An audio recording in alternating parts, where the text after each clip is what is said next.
And also, we would like to greet our distinguished speakers for this second day conference.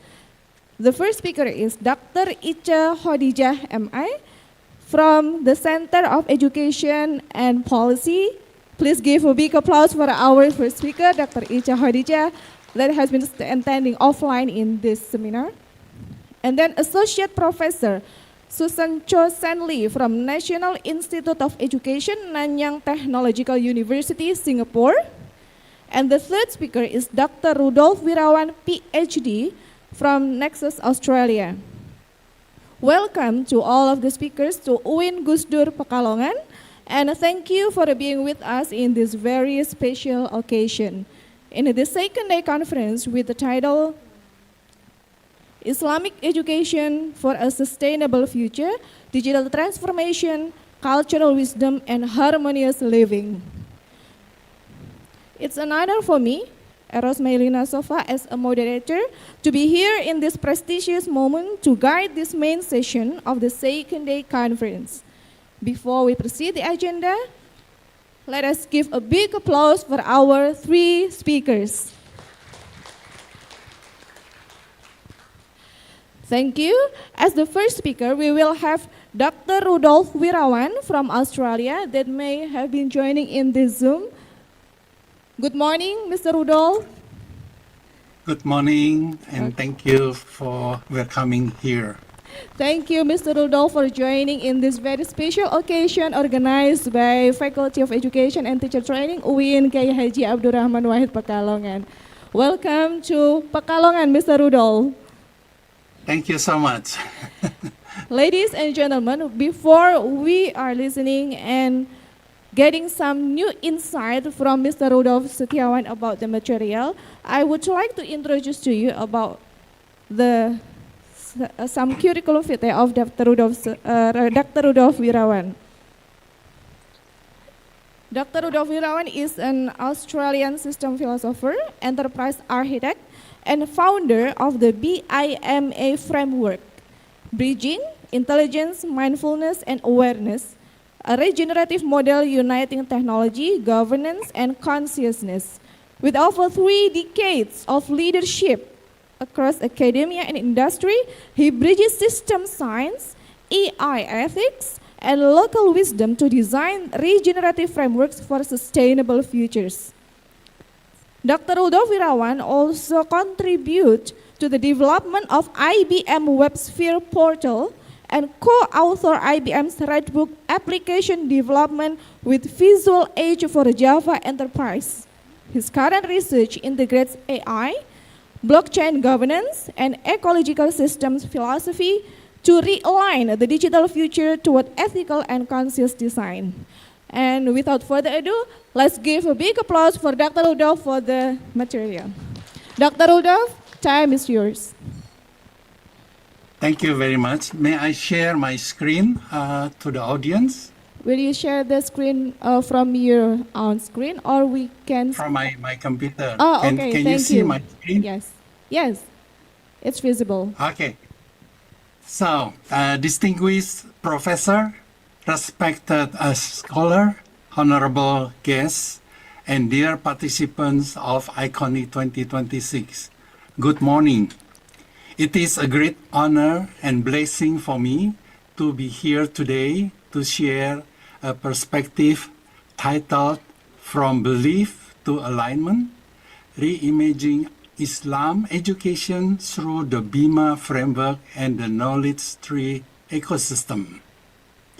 In a world increasingly shaped by the technology acceleration, ecological fragmentation, and crisis of meaning, perhaps one of the most important questions we can ask is not only what do we know, but also how do we live in alignment with reality, with nature, with each other, and ultimately with the divine. Today, I would like to invite us to explore education not merely as the transfer of information, but as the cultivation of awareness, balance, ethics, embodiment, and harmonious living. Through the BIMA framework, Bridging Intelligence, Mindfulness, and Awareness, I hope we can reflect together on how science, spirituality, culture, and lived experience may complement one another rather than compete against one another. As illustrated in the story of the blind man and the elephant, its perspective may hold part of the truth, yet wisdom emerges when we learn to listen deeply, integrated humbly, and see the larger whole. I sincerely thank the organizer of ICONIE 2026, University Pahlawan, college students, and all participants for this opportunity. May this session become not only a presentation, but also shared journey of reflection, dialogue, and alignment. So this is what we usually, as a normal human, would do, from fragmentation to alignment. First we see, then we believe, then telling story, doubt, research, science, and seeing a better whole. So seeing is something that's very important. Very often we see the world is flat. So we thought the world is flat. Or sometimes we actually argue that the sun orbits around the earth. So this is just a fraction of separate of fragmentation of reality. So our job is to find out the truth. And that is not that easy as we think. But together, with different kind of view, we will be able to find at least a better truth than before. This is, for example, we can learn from bamboos. I call it bamboo professor. They do not break by strong wind. Why? Because they bend. The rock, for example, is very quiet and still, so we need so that the nature can recover us. So we need to sleep at night. We have to clean our mind, like the rock. And then the tree professor will learn quite a lot of cultivation. We'll learn a lot of new birds from the tree. We can learn from animal when they sick. They will chew or eat certain type of plant, what we call medicine. Even the Tai Chi try to understand by slow movement so that it can realize the internal feeling or what actually all this about in the world. Same as bonsai master, same as Kyoto master. The target is not important. If you point the target with mind, you won't get the target. But if you relax, without a lot of effort, you will get the target. Like you are on a racket, bamboo, to follow the flow of the river. Same as the tea ceremony. And this is what we actually see. Islam is not merely a system of belief, but a practice of alignment with reality. This perception shifts the focus from doctrine to embodiment, from instruction to integration, from identity to lived experience. Islam is alignment, and alignment is peace in motion, like Tai Chi or meditation. This is alignment with even unity, with stewardship, with balance, with education. All this is the one we try to understand the world through alignment. Islam, we can see there's a lot of great mathematician, astronomy, medicine, geography, architecture that we know from the big name of Islam. So this is actually we can learn from Sufism, exploration, purification of the self, awareness, present, ethic, and experiential knowledge. So classical Sufi scholars view spiritual development not as escape from reality, but as refinement of perception and character. So the tradition often emphasizes in self-awareness, mindfulness, remembrance, balance, compassionate, and alignment between intention and action. Many Sufi traditions saw knowledge as incomplete unless embodied through lived experience. So this is very important. Now, to see a cup, static cup or mug from the top through all the lens, different angle, the top will say this is a round, circular.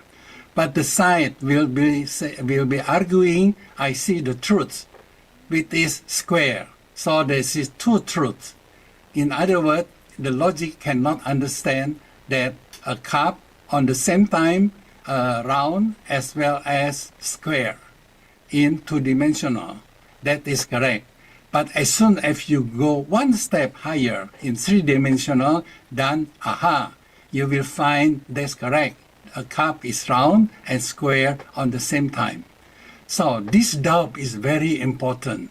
We do not argue, we do not fight. Because if we argue, we fight, we believe the truth is the whole truth. What we see, just half of the truth. This can be seen like to find the truth from very dynamic, where someone may think, hey, could be the inner movement from the inside. The other one will think, hey, this could be something that you become one with the tree. And the Sufi will think, hey, if you go inside, you will find something quite interesting about the truth. Same as meditation of brush painting. But all this, all changes all the time. So the truth changes all the time. This is very hard to understand. Therefore, static is easy. Static give our thinking. But this is the reality, and this is the result, and many. This is just subset. It's just tiny a drop water from the ocean. So, but there is a lot of interpretation of the truth. And of course, we know this story where the blind man and the elephant, the deeper meaning, spiritual interpretation, many parts of reality. From theology, philosophy, science, art, meditation, life experience. And much more importantly, we see Pancasila, Bhinneka Tunggal Ika. So when this is to find, this is the first one, Ketuhanan Yang Maha Esa, believe in the divine. So everyone see quite different. But that is the beauty, because we can see the other side of what we try to see. So we need our friend to see from the other side. For example, I can see from here, but this guy can see from the other. So we need to work together to understand what all this is all about. Okay? And that is the golden rule of multiple civilization. Treat other as you wish to be treated. You can find in Christianity, Islam, Buddhism, Confucianism, Hinduism, and many, many others. Even Australia, we have a song called I Am Australia. I am, you are, we are Australian. We are one, but we are many. And from all the land on earth we come. And that is actually Bhinneka Tunggal Ika. This came from us, from Empu Tantula in 14th year 100. So that is actually good that we share our knowledge with the world. And this guy, this is Aboriginal in Australia, a very famous saying, we do not own the land owns us. And why is that? We can see, we can learn from Simon, as well as Green Tutor. They go, they travel around the world, but they will return back to the source to breathe. And that is quite important. And even we found that there's a research from Japan. If you think positively about the water, the crystal of the water become very beautiful. But if you think negatively, the crystal of the water become very, very ugly. This can be experimented by anyone in the world. So even the water have emotion and memory. So this is from Masaru Emoto. So from all this, I try to understand what it's all about. First, we found something that we don't understand. That is quite complex. Then the easiest way is to think at this something that's circular. Now, this is two pathway. Actually, this is 1001 pathway. We just focus on two. The first one is going back on this one. The other one is going back to that one. The first one, they think, hey, this is actually day and night. So that is a period of day and night. So, and that is become this one, but they say from night, they have a seed of the day. From day, there is a seed of the night. So become this one. So this is the result of the conclusion of this spirit. Or the other one, the other one is actually, it's the same, day and night, divided very precisely, very details. Why? And this is actually in the winter, summer, autumn, they have start, they have end, so they take one segment, that segment they analyze and become a line. That line have start and that also have end, and have delta t, that's the length of time. And that is proved by spring, summer, autumn, and winter. Therefore, the conclusion is life is actually a line. It have start, it have end. This is from global north. Why? Because they have 4 seasons. In global south, we actually conclude this balance because we live in this kind of environment where we don't worry about the season. We throw a seed, it grows a tree, and that is how the life in global south. And that is the two philosophy, and with this seemingly contradict each other, but actually we need both. We need this because it creates science. We need this because it creates balance. So therefore the BIMA, Bridging Intelligent Mindfulness, is the bridge between the science and the ethno-science. So alignment begins with the awareness. Then acts mindfully and intelligently to generate harmony. That is the art of listening. From here, we can see the paradise vs hell. Why? Because in this complex, the time is, we are running out of time.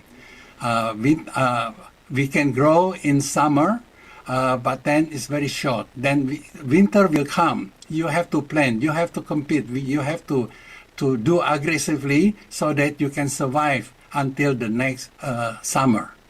And that is actually from here become something that René Descartes say, I think, therefore I am. From other world, from the south, we say, I breathe, therefore I awaken.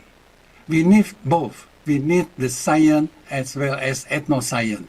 So BIMA is the bridge between ethno-science and science.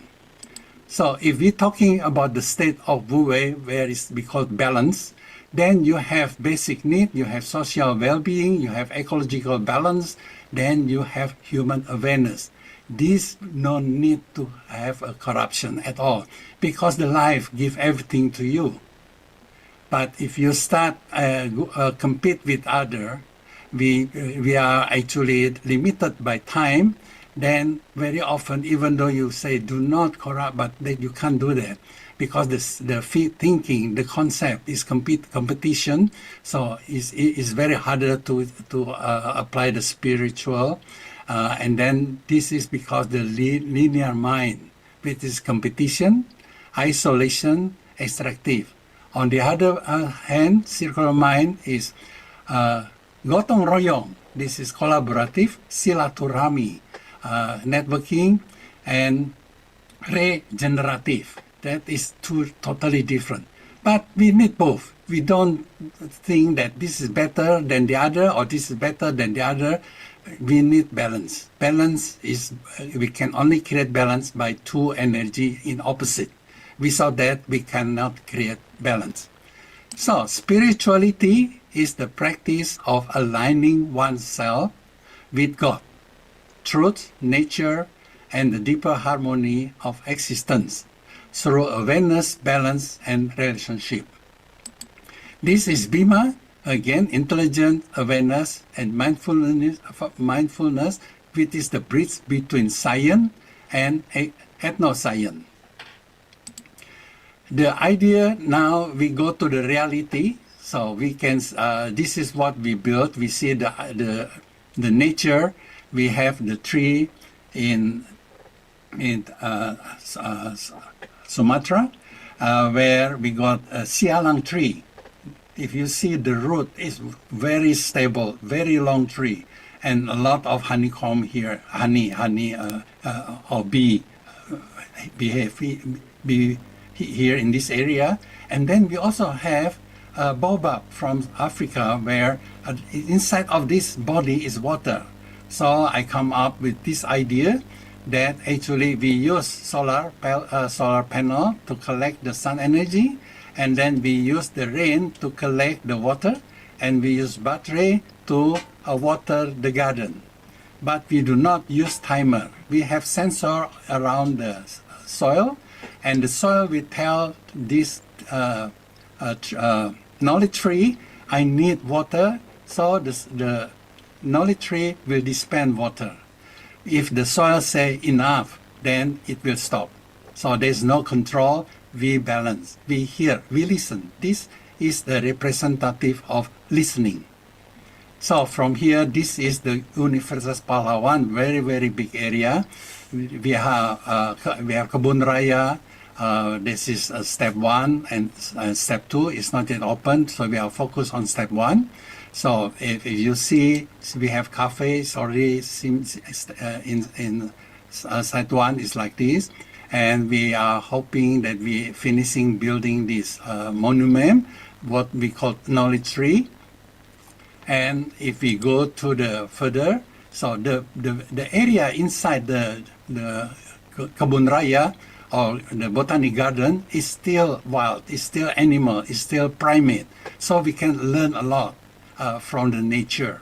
And this is actually represent the listening, and the water we dispense when the soil asks, please, I need water, or stop, as they say, I do not need water anymore.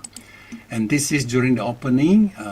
Wakil President Yusuf Kala went to Universitas Pahlawan during the Wisuda and this Natalis ke-9. And this is the opening by Brian, soft launching. This is the cutting of the pita. And this is the Professor Arif, Brian planting activity. And they receive award from what is actually planned, because we are keeping the nature as this is the only botanic garden in the world that keep the nature, and we balance the nature and we listen to the nature.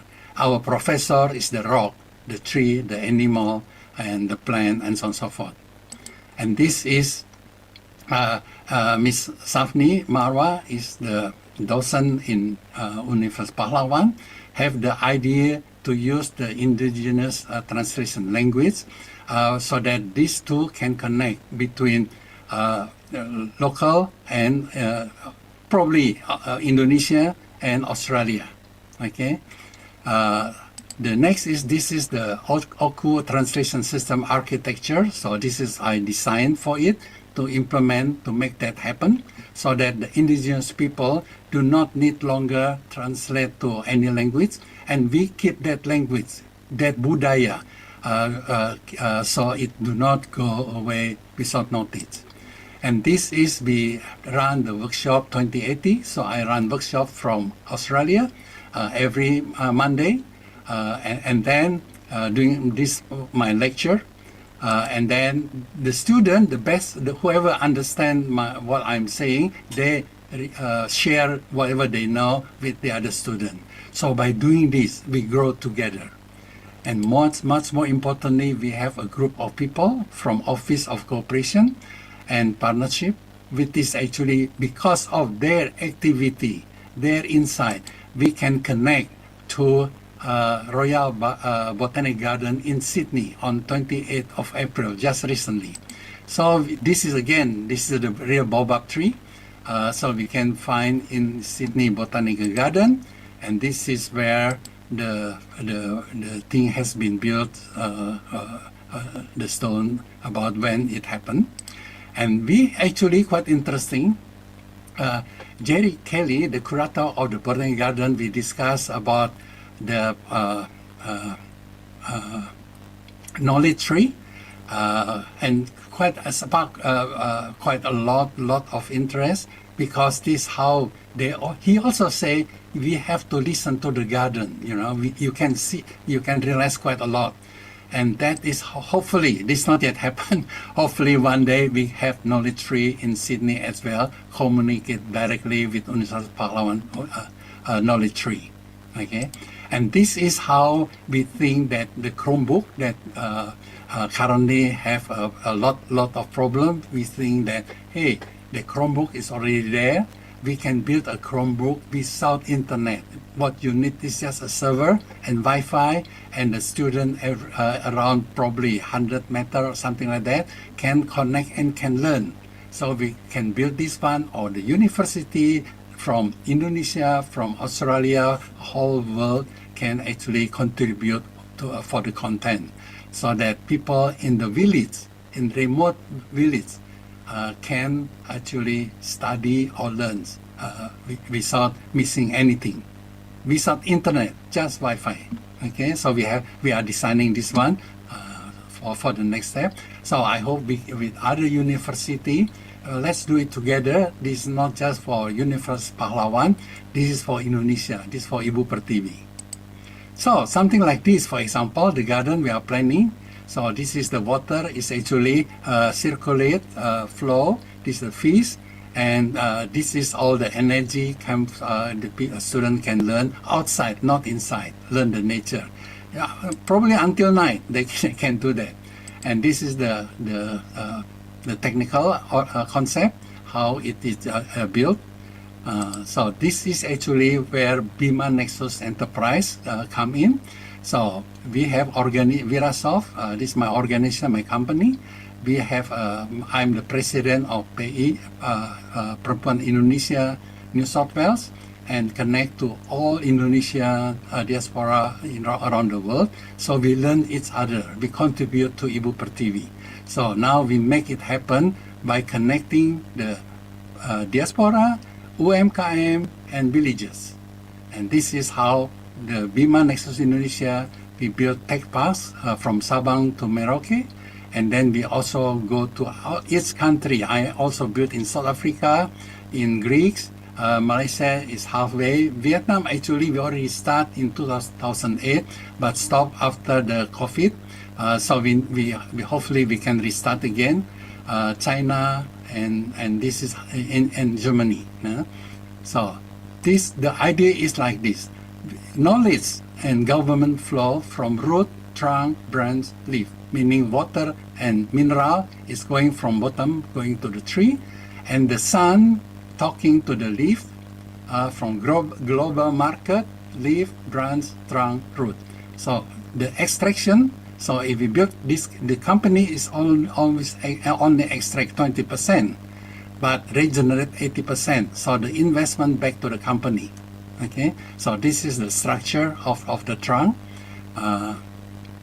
And this is the Indonesia as global collaboration engine. So this is the step, and very important that very people miss, that we need to build pillar and bridge. So in Indonesia, we have to build a stable factory or anything that we can export. But on the other hand, we need someone, diaspora, this solid diaspora, diaspora that probably have the passport of that country. It sounds like very bad, because that passport for that country is very powerful. Passport in Australia is very powerful for Australia. Passport for Indonesia is very, very powerful in Indonesia, because if you have Australian passport like what I am, ex-BNI, no one can expel me from Australia. So I can build the bridge and the foundation, a solid connect back to Ibu Pertiwi. In the past, you have to return. Today, the internet actually help you to make it happen. You can contribute without actually you have to return. Okay. So this is the spirit of Bandung. Everyone know about this. This is, so we fight with bamboo, not with weapon, because bamboo we need together. We need together in harmony. That is spirit of Asia Africa. So this is the Bima concept, where we actually will do certain process, and we have a graph that actually indicate, do we achieve this one, this goal or not? If not yet, we repeat again and again until we achieve. We manage, we measure, we improve. So what is all about? We use actually the concept of Curhat. We have a story pathway application where people can just express their heart or contents about their life. But whatever they express, it will be not far from economy, social, and environment. So we use AI to analyze the story, and we classify so that we can create an influence map so that the government can manage this so-called triple bottom line in such a way that we can see again the feedback from the people until we become making this middle area bigger and bigger. So here is what we did in South Africa. This is actually there's a drought 2008, and actually I advised them to grow bamboos, and this is how they are happily growing bamboo there. And then we hope that we can build into this boba. We have bamboo and we have coffee from Indonesia in the future. So this is education and action is very important. And this is Kampung IT and Smart Village, also very important. This is launched in 2017, the first Kampung IT in Kediri with the mayor Bapak Abu Bakar, and with the mayor Bapak Abu Bakar. And then, as you see, knowledge, without knowledge, Indonesia will not grow. Health, smart people who are sick cannot contribute their knowledge well. And confidence, if not confidence, healthy, smart people are useless. And after their confidence, very often they fight each other. We have to be united so that we can go global. So this is knowledge, this is confidence. Look at that face, very confident. And then that health is very important as well, and unity is also reflected here. And they can have a service, IT service, and they got award from Bapak Yusuf Kala in Istana. And we also, by the end of 27, I report what I have built Kampung IT, and this professor, Norma, say, hey, Rudolph, we also like Kampung IT in South Africa. Then I say, why not? I'm thinking my student can go there to teach. And this is also, we help Alam in the village together. And this is, actually, I was invited in 2018 to Hanoi Forum. And this is where I actually talk about it. And this is quite full. People is quite, there's no seat. It's quite interesting to talk about this. I run workshop, another workshop, Scrum Master training, This is also a training portal, and quite interestingly, this portal is running on this server portal is running on each of these laptop. So this is very interesting, and this is quite interesting. During COVID, my student actually able to build something that I even don't know. So this is because they cannot go outside selling, so they built virtual shop, and even I learn from them. So I feel very proud about that. So this is three cities. So this is very interesting. We do kang pohon, we grow tree. So we pohon asu, and in Tunggilis village for adoption. So this is what we are doing, and because each tree costs $100. It's quite expensive because a tree is not just for a tree, but also for people that take care of the tree. They can buy ternak or goat or something, ayam or whatever, so they can survive. So to get that $100, I run workshop, okay, and the total money that we collect is actually used for a growing tree. I also active with people doing the pentas in Anjung, Kalimantan, in Jakarta, and then also we go to different city together, and we go to Ambon with our leader, diaspora leader, and we also go to other university in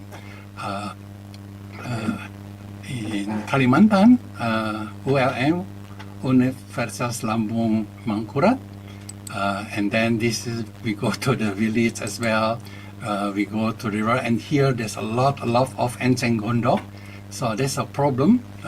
So I built something that try to solve the enceng gondok using bamboo. So the fish is not inside but outside, and also very often the pertanian thing is flow to the river. So we collect that one and clean it up so that we have a clean water. Okay. Actually, we planned this at the Mekong Delta during 2018. So it's unfortunately it's not happening, but we can do that hopefully in the next future. And this again, the Bima-based enceng gondok ecosystem model. So I designed this one, how to solve this problem.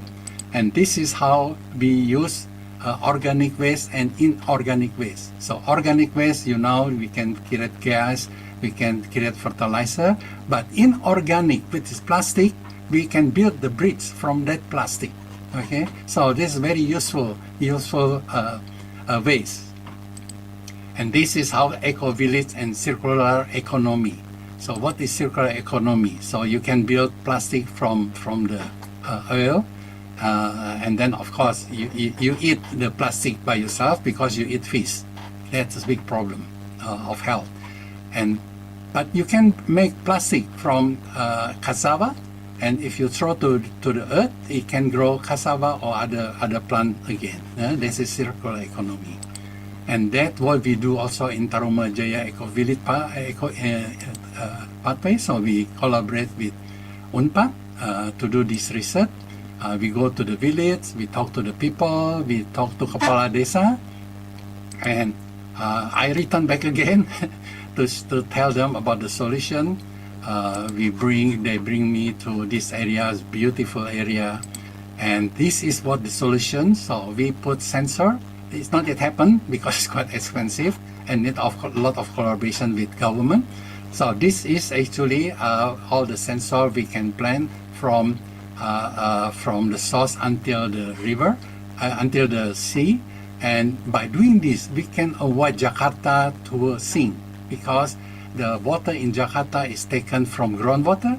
But if we can clean this water given by God, we can have fish, we can have a lot of food, so we can have a better MBG where we can eat not only 1, 3 to 5 times. Okay, so God give us all plenty, more than enough for every one of us. We just need to take care about that. And this is how I plan the organization. So here is from here until from source, we got this sensor and to the ocean clean water. And this is actually another one, coffee diplomacy. And that is because Indonesia is the only country in the world that crossed by equator and the ring of fire, you see?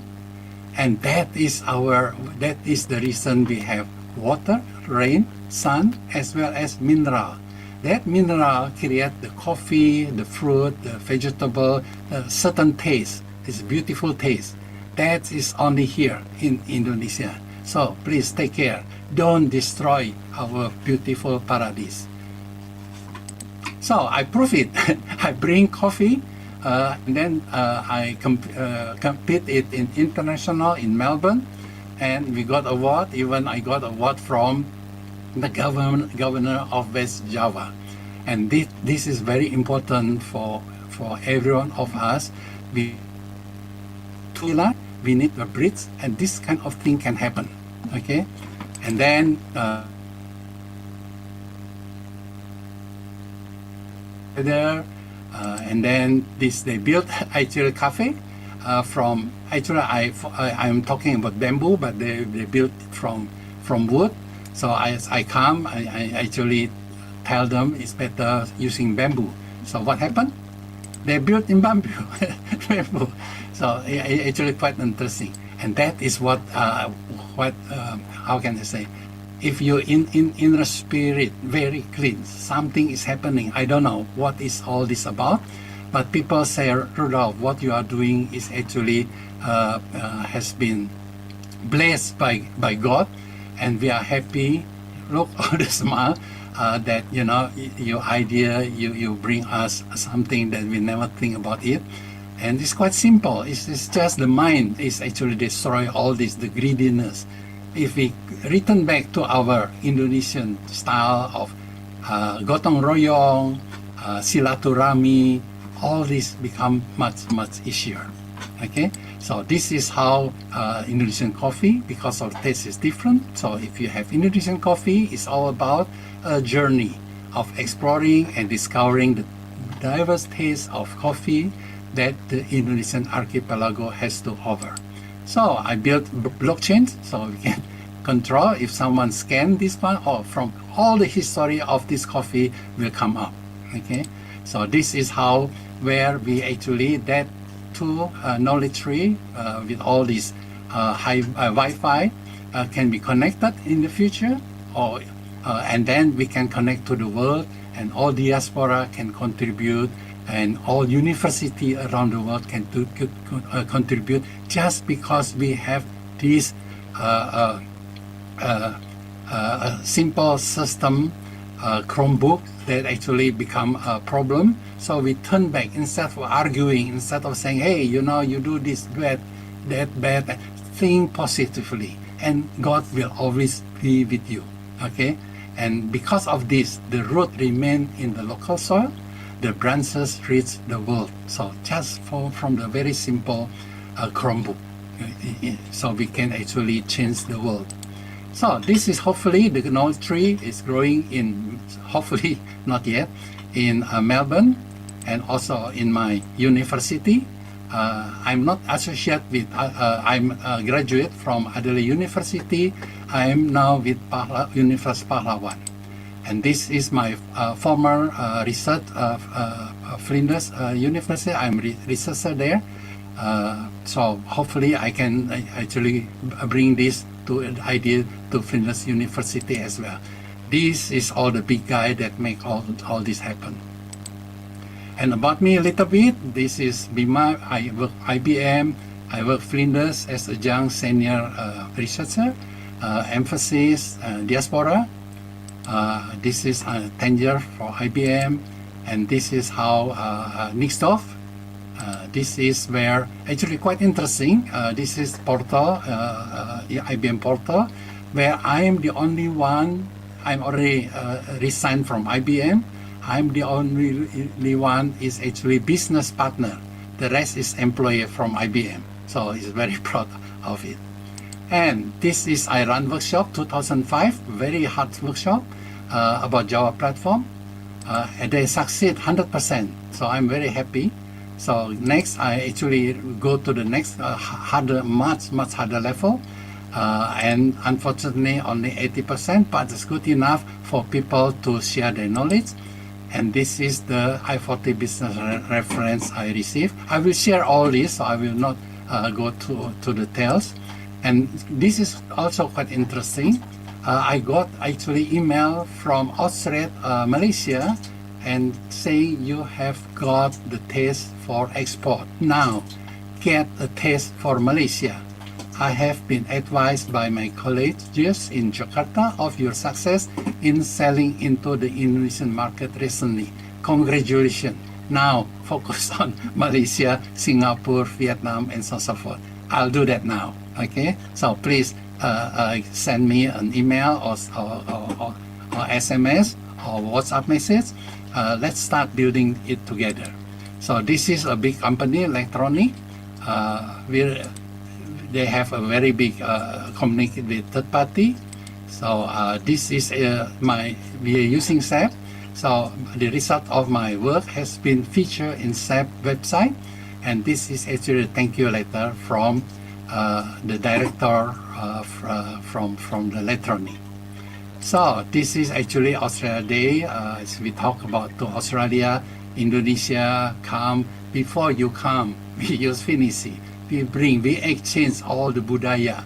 And this is, we sit together, we grow together. And this is actually what I'm doing now. So we hopefully, friendship between Australia, Indonesia, and all the world can be done by diaspora. So actually, I also done some work, built the first ATM in Indonesia. This is a thank you letter from Bank Duta. And again, I will not go through the details. You can read this by yourself. And that is what my presentation. Thank you so much for listening to this presentation. Return to MC. Thank you. Thank you, Prof. Rudolf Setiawan, for the very insightful presentations. And now it's time for the question and answer session, maybe from the participants or from the presenters. And ladies and gentlemen that attending in this online and offline also, if there are some questions, please you can raise your hand. Oh yeah, yes please. Mr. Rudolf, there is Bu Ica Khadijah. Mr. Rudolf? Yes, please. Yes, Ibu Ica Khadijah would like to greet you. Oh, hello, Ibu Ica. How are you? Hi, I'm fine. I'm glad to see you online because I really want to see you in person. I remember Yes, 2 years ago when we talked I'm about not far. Chatra. Yeah, actually, I'm not very far from Bogor. Okay, okay. Hope you still Just remember me. go south from Bogor, you will see me. I will need to go to the north to see you as well. Okay. I do hope that you still remember me. Yes, I of was course, the of National course. Commission for UNESCO last 2 years ago. We were talking about Yes. Chatra for Borobudur, right? Yes. Yes. See, that is the beauty of all this. No? You do it without actually thinking, just do it for Ibu Pertiwi, and Yes. this all happened. No? Yes, And it's yes. not me, but everyone is doing that. No? Exactly. You know, I was listening to your presentation. I nod a you. lot, and thank you so much Thank to you, see thank you. and to bring that Islam is alignment actually, because Alignment, yes. because All that is religion, very important for everything. us here Alignment. to bring that philosophy to the school, to the children, so that Yes, they yes, know how to yes, keep the correct. world. Thank you. Hopefully That's that I right. can meet you in Thank you. person someday. Thank you so Will do, much. will do. Yes. Yeah, thank you so much. Yeah. Thank you, Ibu Ica. It's a precious moment for us as the one of the member here, as the participant here, that Bu Ica also meets Mr. Rudolf. That's very great moment. So there are some questions. Seems like okay. lady with the yellow scarf, please. Yes.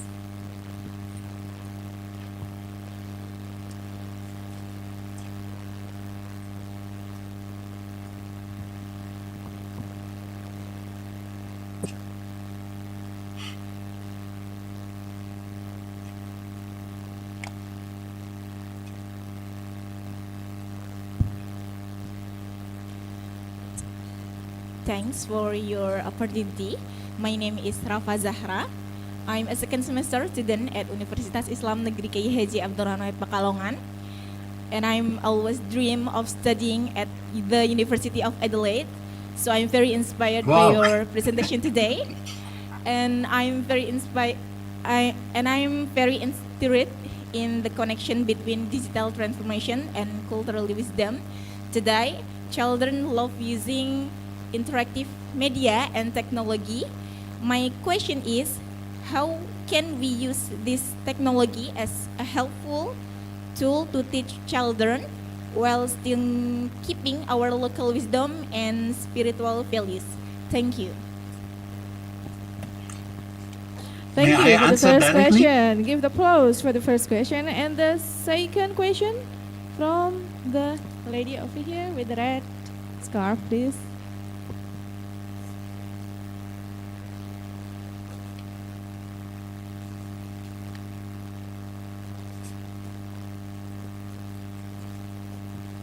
Cek.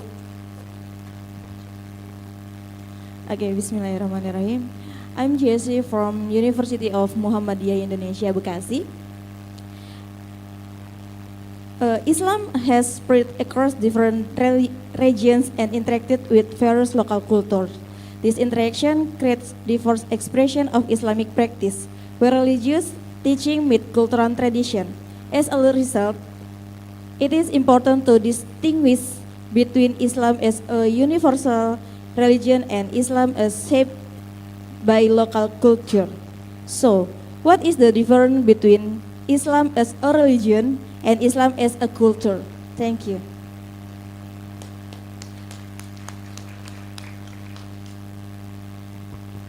Maybe one more question. Over there, the Bapak or Mr.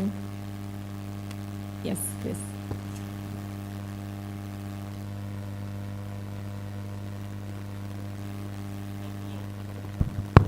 Okay, thank you very much. Doctor, I am to be happy to know you, or although you are online, but I here. Me too. Thank you, Doctor. From the my name Abdul Salam from University of Muhammadiyah Indonesia, Bekasi. From the slide presented, nature itself has touch harmony, because harmony is an important part of the life cycle. The doctor said that everything is nature is a teacher. You know, Yes. capitalism has reduced nature to something weak and easily exploitable. In Islam, we understand that Islam is not merely a doctrine, but a belief system that priorities practices that align with nature or reality. And I agree with you, Doctor. But currently, the capitalist system dominates all aspects of our life. If capitalism is defined as a free system that seeks to maximize profit, then our education system is capitalist. And even our religious practices imitate capitalism, giving donation only to benefit certain group. The question is, Doctor, and I hope you to answer my question, how can we reduce the capitalist system or even eliminate it entirely, so that life can return to normal in accordance with the Sunnatullah, or divine of law of nature itself, where nature gives without asking for anything in return. Thank you very much, Dr. Assalamualaikum warahmatullahi wabarakatuh. Okay. Thank you from the participants that have delivered some questions. Bapak Rudolf, Dr. Rudolf, there are 3 questions. The first question is asking about how can we can use technology to help our children in this era, especially related to the teaching religiosity also. And the second question is asking about the difference between Islam as a religion and also Islam as a local culture. And the third question is related to the presentation about the nature and balance. How can we reduce the capitalism system that actually happens in our current system? Thank you. Okay, thank you. May I answer all the questions? Yes, please, Dr. Rudolf. Okay, thank you so much. For the first question regarding technology and children, actually it's quite easy. Why? Because so long we follow the truth, follow the thing that the children behave, because children is very honest being, and if you start saying something wrongly to the children, they will remember and they will think that is the truth. So try to show them different kind of truths. And for example, it's very easy. This is a cat, and that running is also a cat. The one that actually meowing is also a cat. So from different perspective, even you know, you this is how you teach children in such a way that you can actually use a certain thing to do certain work, but then you can use tools to make it easier. But the tools is not the master. The tools is the tools. So if you can actually start them with this kind of concept, they will be using that concept for their life. Even as adult, we very often forget the tools like AI is a tools. The worst thing is now I see a lot of people believe in AI, and AI now become Mahaguru. They ask everything without thinking. You should argue with AI, make AI make AI think. Because we human, remember, we are actually created by God. We are much better than whatever created by human. Just try to eat a calculator, computer, car, and aeroplane. It tastes not good. Even you can't eat it. Try to eat mangoes. Try to eat rice. That is produced by God. Okay, the God factory is more powerful than the human factory. Sometimes it seems like very interesting, and the worst thing is our food become very cheap. But if you sell, but the cost of computer, laptop is very expensive. But if they don't have the food to eat, you know, the computer is useless. So you need rice. So actually, rice food is supposed to be much more expensive, not in price, but we take care of it. Okay, so that is about technical children. Them in the truth. Do not say something that untruth, and try to give them a different view so that they can generate their mind maturity. So now Islam as religion and Islam shared by local culture. Actually, it is very important, as my slide telling us that yes, I use the other religion, just one religion. As you can see, all religion, they break to different kind of sub-religion. Why? I think that is good, because that's different view. we need to respect that view so that we understand our religion, because all religion going to the same point, same thing, and therefore don't worry about the Islam as religion and as a local culture, because local culture is the one that actually give question, give doubt, give us to more understand our religion, either Islam, Christianity, Buddhism, or whatever. You are forced to think deeper, because in the circle the dot is only one, the center point is only one. Okay, you may be somewhere in peripheral very far, so the more this kind of question make the radius between you and the point, the central point, even nearer and nearer and nearer. Okay, as a proof, try to see your own eyes in the mirror. If you try to move your eyes in the mirror, you will not see, you cannot see. But other people can see that your eyes movement, but you can't see in the mirror. So that is a proof what even we see is not necessarily the truth. So we need other to be the truth. And about capitalists and all this, do not destroy capitalists. Because if you destroy capitalists, you do not know what is capitalist is. We need capitalists, we need all the other socialists, so that what we need is not destroy each other, but to create balance. See the bridge? If you see the bridge, why the bridge do not move?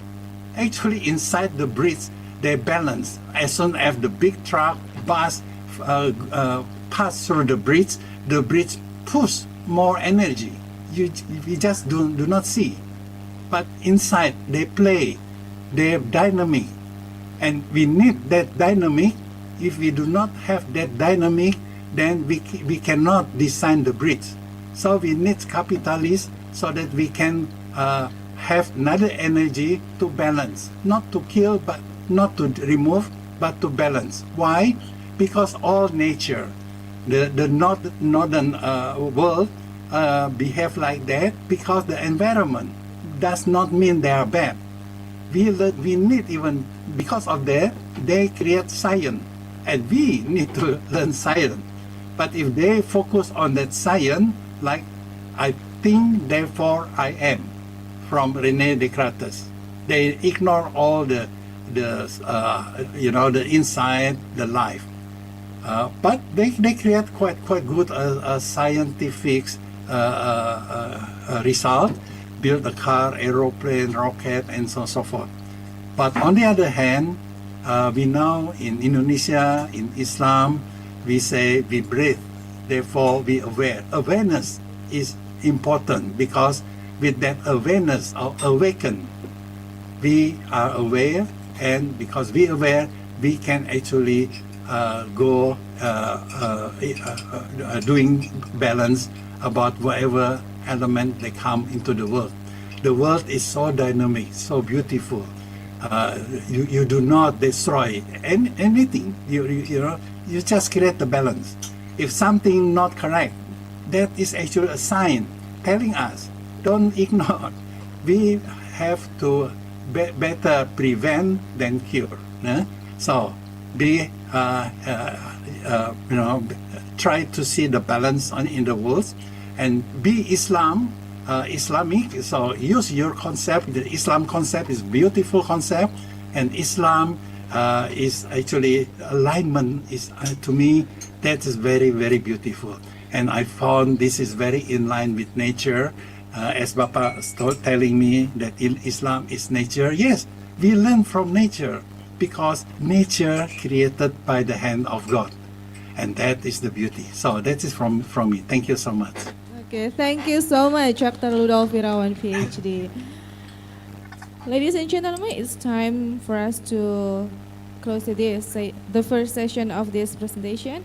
And before we go to the next sessions, I would like to deliver the conclusion based on the Dr. Ludolf Setiawan's presentation, that nature is also one part of our teacher, because nature teaches us to be able to clean our mind.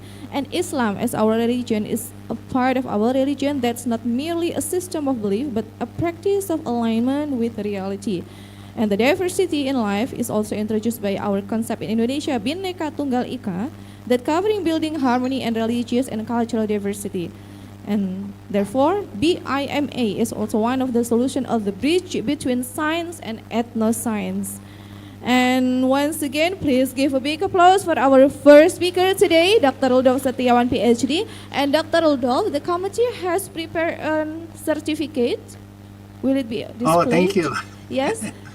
The certificate will be displayed on the screen. Here it is. Thank you so much, Dr. Rudolf Wirawan, PhD, Thank for you. having with us in this second day of conference. We hope that we can meet you not in Zoom online, but maybe you can visit in our campus in UIN Gus Dur Yes, Pekalongan. of Please course. welcome. Will do. Okay, We see thank Pak you. Ivan there. So Pak Ivan is the one actually managing everything. Pak Ivan. Okay. He Oh correct. yeah, Pak Nice. Ivan from Very well. ICCCM. Yes, Yeah, okay. yeah, Thank yeah, you, right, sir. Prof. Rudolf Setiawan, PhD. Give Thank applause you. once again before we go to the second speaker. The second speaker, we have our second speaker, Dr. Cho. Does Dr. Cho join in this Zoom, the committee? Dr. Cho? Dr. Susan Cho, has he joined in this Zoom? Hi. Hello. Hello, good morning, Can you Dr. hear Cho. Good morning. Thank you for inviting me.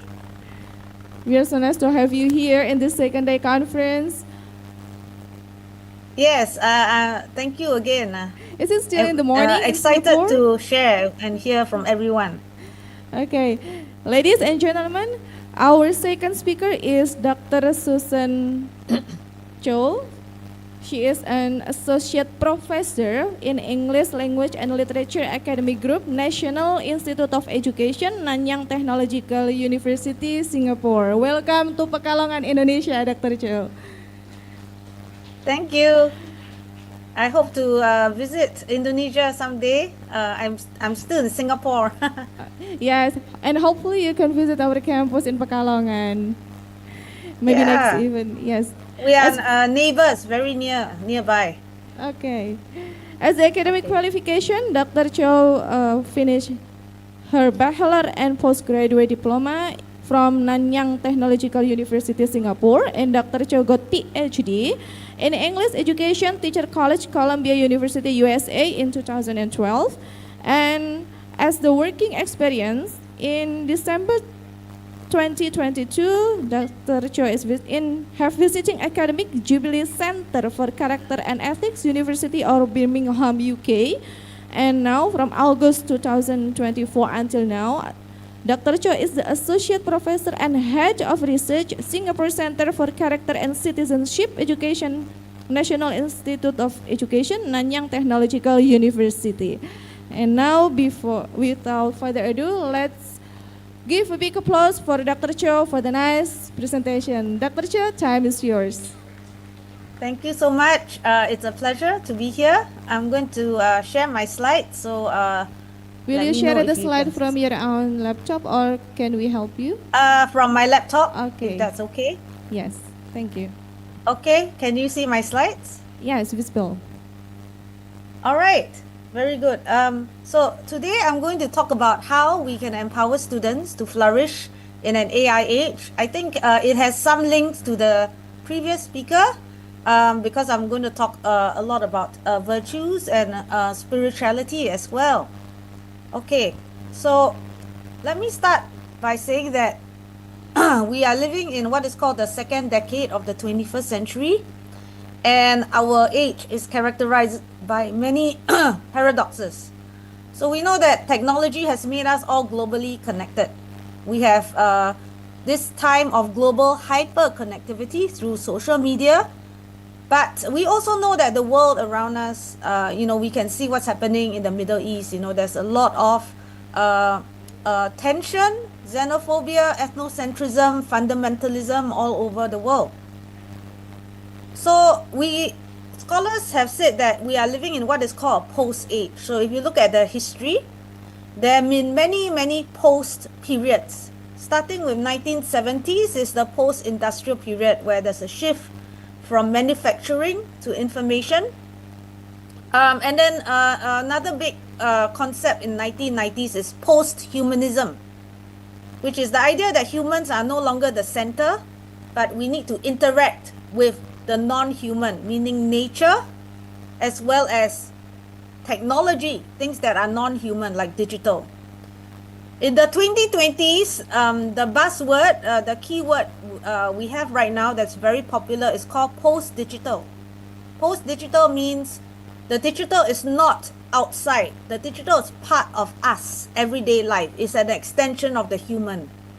So we see from the top row, there has been a lot of technological progress. But if you look at the bottom part, what we also see are some cultural movements that have resulted in weakening relationships, such as postmodernism in the 1980s. Postmodernism is characterized by a skepticism towards any kind of universal truth, like religion, like science. There's a skepticism, there's a disbelief that, we should not subscribe to such things. So postmodernism was an influential movement in the 1980s. And now 2010s, we have another movement called post-truth. As we know, AI can promote deep fake and so on. So what exactly is truth anymore, right? So these are some of the tensions we are seeing. And the question is how education can actually build on the good, which is hyperconnectivity and technological progress. And here, AI has some good. AI can help humanity. But we also need to limit the negative effects, like social disconnect. Too much dependence on AI can lead to weakening relationships. And now we hear of young people having friends, their close friends is an AI, not a human being. So how can we limit the negative effects? And what I want to argue is, in education, we need to return to value-centric education and values-driven AI. Now, because AI is so important, I want to talk about the most popular use of AI today. And the most popular use of AI in education is actually personalized learning. So if you think about why people turn to AI, because it is affordable. In Singapore, tuition is a $1 billion industry, and some of the tuition centers can charge up to $500 US a month. But with ChatGPT, maybe you just pay a very low subscription and you can get your personal tutor. So affordability. Then we know that AI is like an intelligent tutor, right? It can adapt, it can talk to you, it can generate content. So there's adaptability.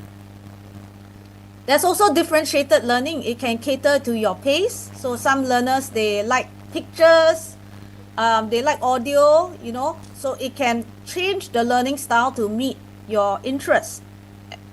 And it is more engaging. It can allow interactivity, multimodality, and responsive feedback.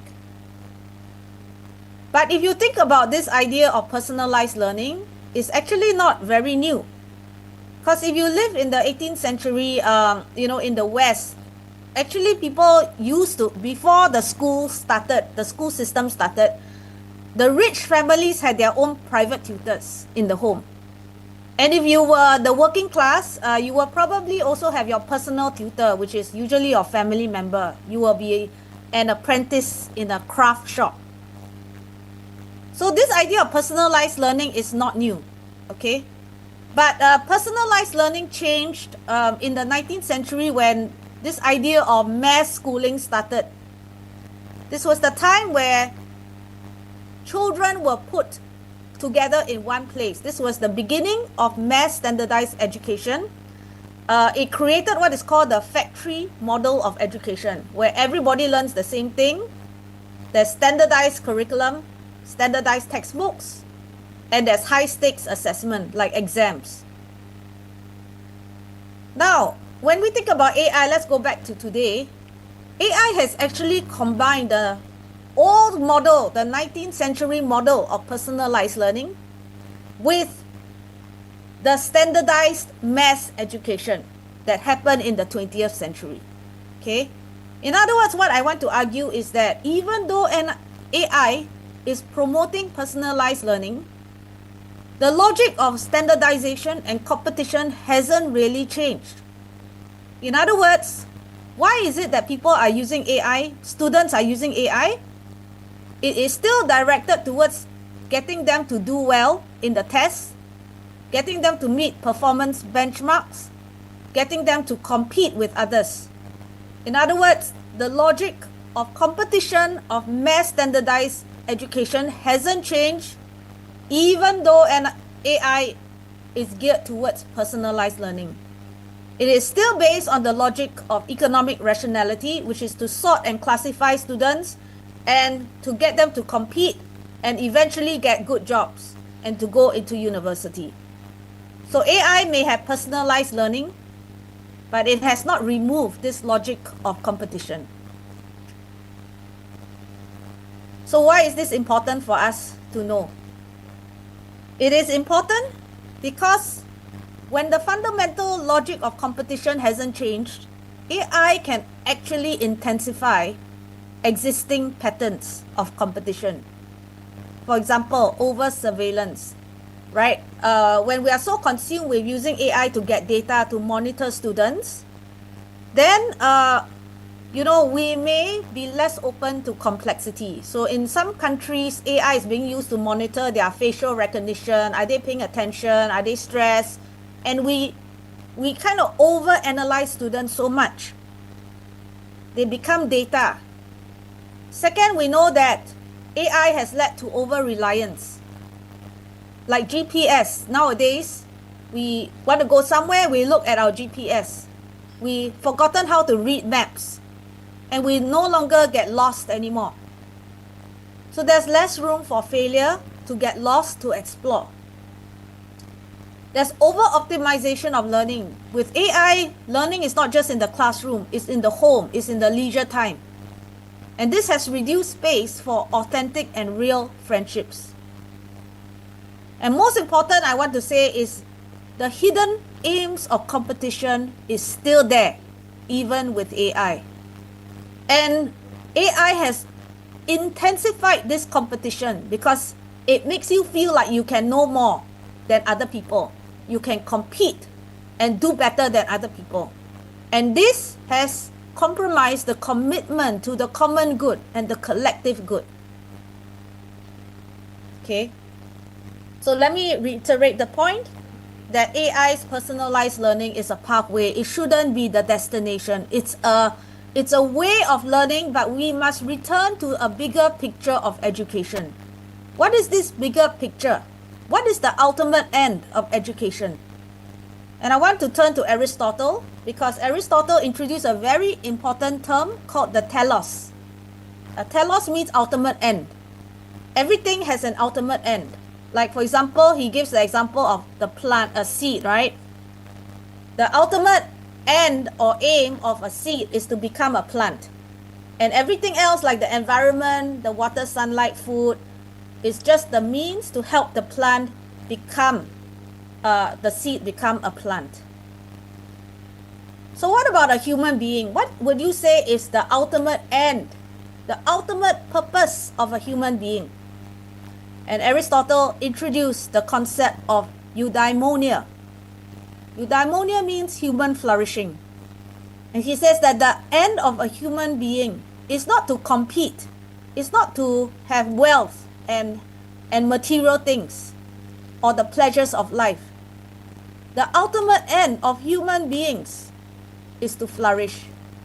And in the same way, the ultimate purpose of education is to develop flourishing persons who can grow to their fullest potential and who can then contribute to the flourishing of others in the world. And we must always return to this purpose, because if we don't return to this purpose, then we are no different from machines. We are no different from AI because machines are very geared towards outcomes. Machines are very geared towards efficiency. But human beings, we must be centered on values and flourishing. So how can we do this in education? This is where we need to return to holistic education, holistic development. And, there was this very popular movement that used to emphasize STEM.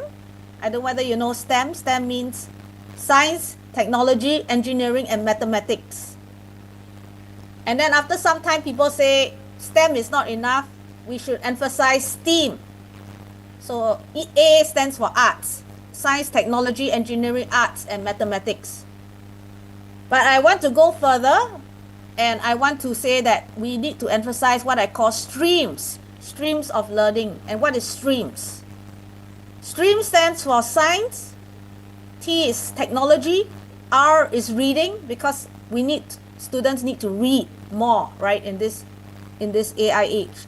E is engineering, A is arts, M is mathematics, and the most important I want to say that's neglected is spirituality. So this is holistic education, and we need to return to not just the science subjects, but streams, arts, spirituality, reading, right? To develop the whole person in order that they may flourish. So going back to this idea of the use of AI for personalized learning, how can we move from personalized learning to learning for flourishing persons? You see, personalized learning is all about improving learning. But flourishing is all about students belonging and their becoming.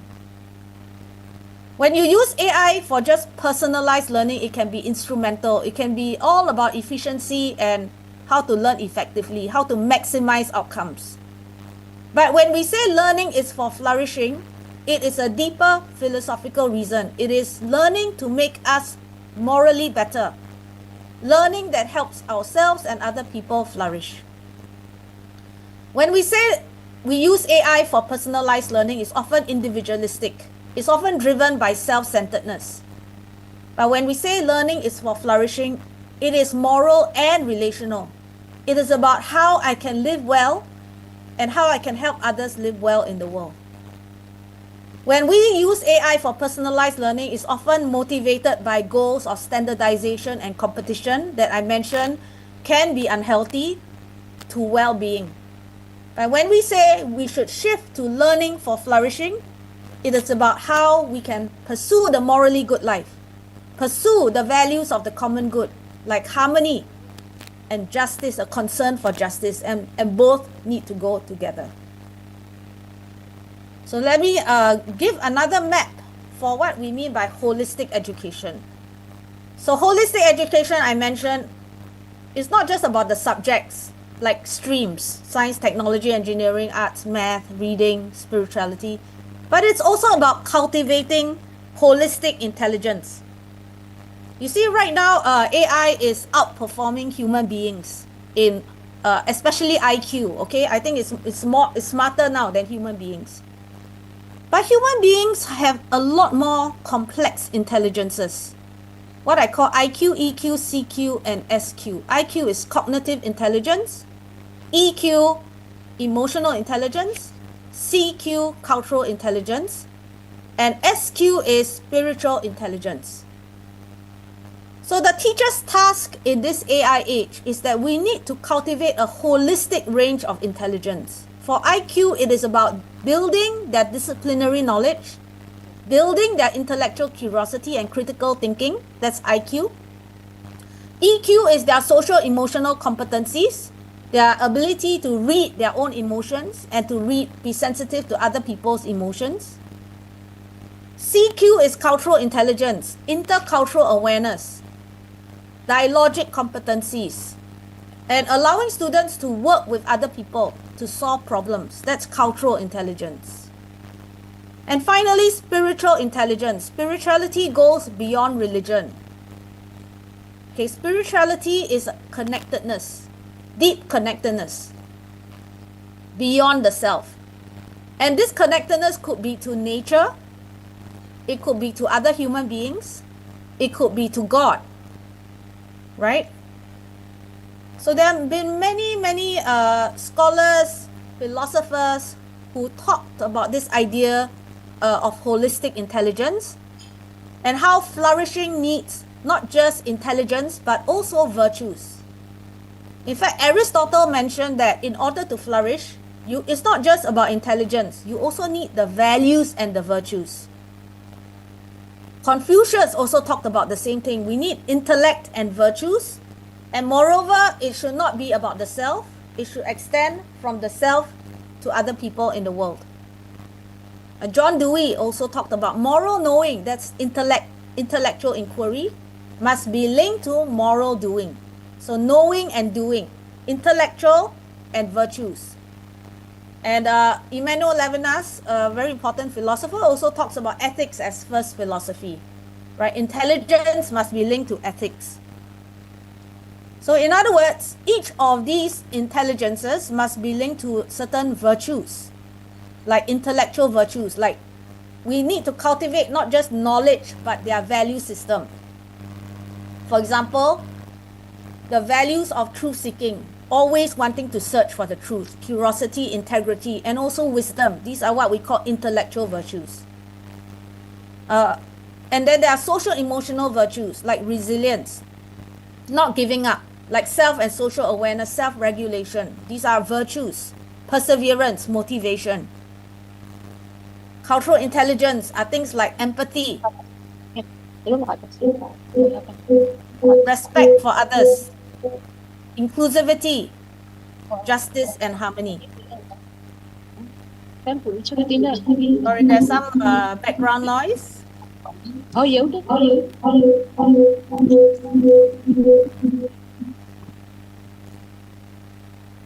Okay, and spiritual intelligence, these are spiritual virtues, okay? Like authenticity, like having an ethical purpose, and beyond the self-connectedness.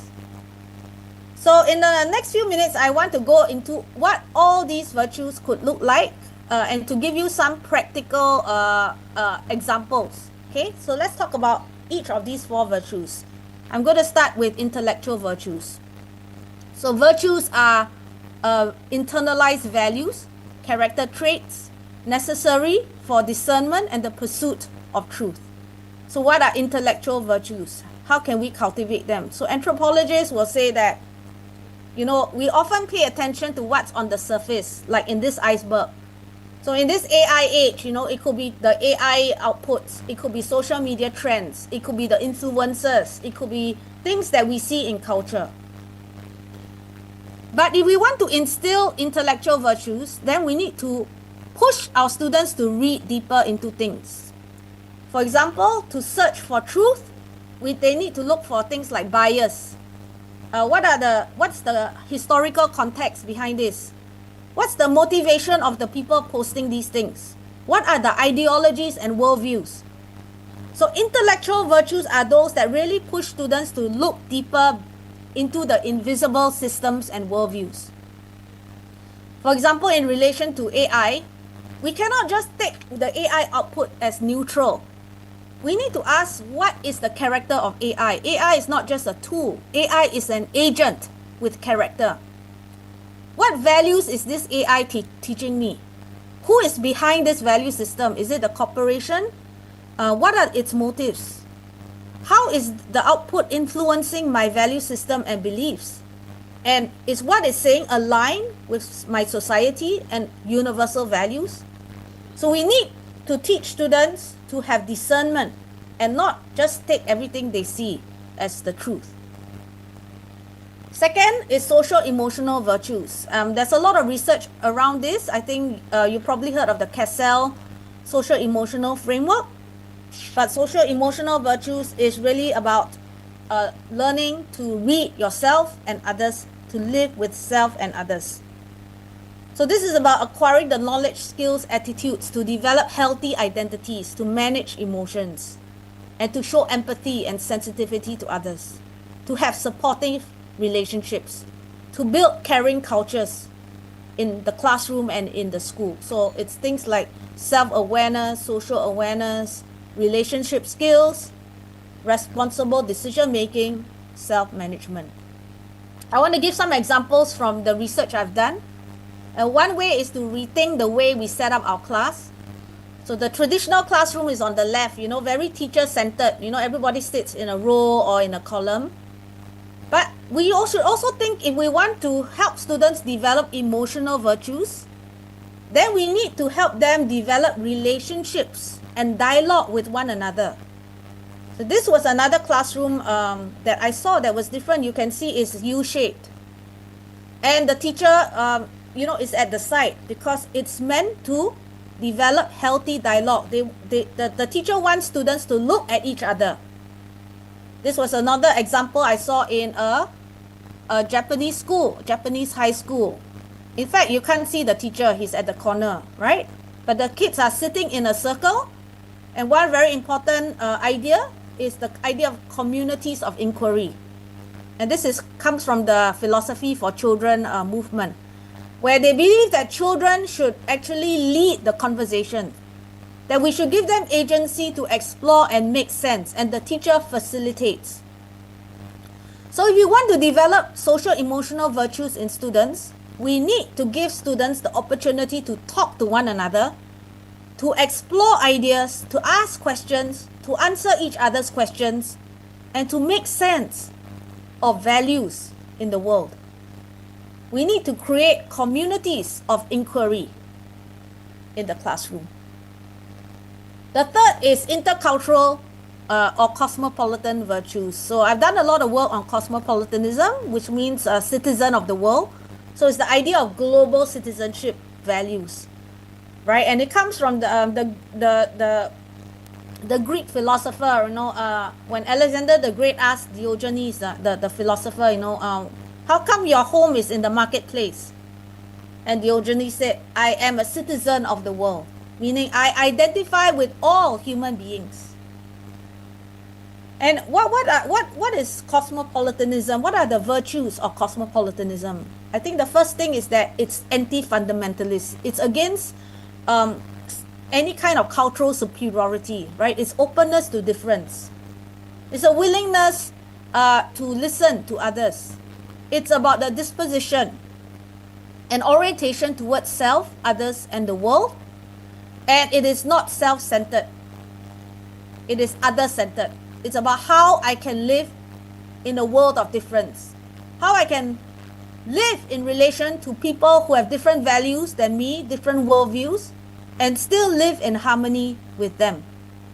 It doesn't mean that I give up my beliefs, but I can respect difference. And it's dialogic because it's about relationships. It's about understanding. So Confucianism also has this belief that, the highest virtue is not showing empathy to your family only, but it's when you can expand the empathy from your family to the community, to your country, and to the world. The highest virtue is to disrupt egoism, ethnocentrism, nationalism, and all kinds of parochialism. It is to be a citizen of the world. It's to share a love for all of humanity. And this is one of his famous quotes, right? A humane person, if you want to be humane and empathetic, who wishes to steady means establish or be successful, will help others be successful. Because he wishes to reach his goal, he helps others reach their goal. So this idea of how we help students become other-centric. This is another project that I was involved in several years ago. And so these are things we can do to develop intercultural cosmopolitan virtues, which is to help students build bridges with students of other cultures. So on the left, these are Singapore students who work with students from Finland on wellness and well-being. Through the project, they understood different countries, and they got to meet friends from other countries. On the right is another project where I work with immigrant students from different countries all over the world, from Palestine to Yemen to to Congo, Dominican Republic, to, they were all immigrants from all over the world, and they told their stories, they listened to one another. So how can we build bridge building pedagogy so that students don't just only know people from their culture, they learn to connect with people from different cultures. And this is how we develop understanding with others. Finally, I want to talk about the fourth aspect, which is spiritual virtues. And what are spiritual virtues? And this concerns the deepest part of our identity, our beliefs, our goals. It concerns purposes. Purpose that gives us meaning in life, right? Beyond just doing well in school, getting good grades, getting a good job, every human being yearns for something deeper and richer. And spiritual intelligence is about also connectedness. Connectedness to other people, connectedness to our environment, to nature, connectedness to the transcendental, to God, right? And those are the deepest kinds of virtues. Sometimes in education, we focus so much on the intellectual that we neglect this very important aspect of spiritual virtues. One of the main challenges we have with Gen Alpha is that they are becoming more and more individualistic and self-absorbed, right? Many of them, you ask them what their career aspiration, they want to be influencers. They want to be on TikTok. And it's all about all about themselves, right? But I want to tell you one very powerful story about Maslow. We all know this Maslow's hierarchy of needs, so I have updated it with social media. Okay, so Maslow has had initially 5 levels, starting from survival. So today for Gen Alpha, survival is Wi-Fi, mobile phone, right? And then second level is safety. Where do they go for mental health? Maybe they go to the YouTube or Netflix. Their Nintendo, their gaming.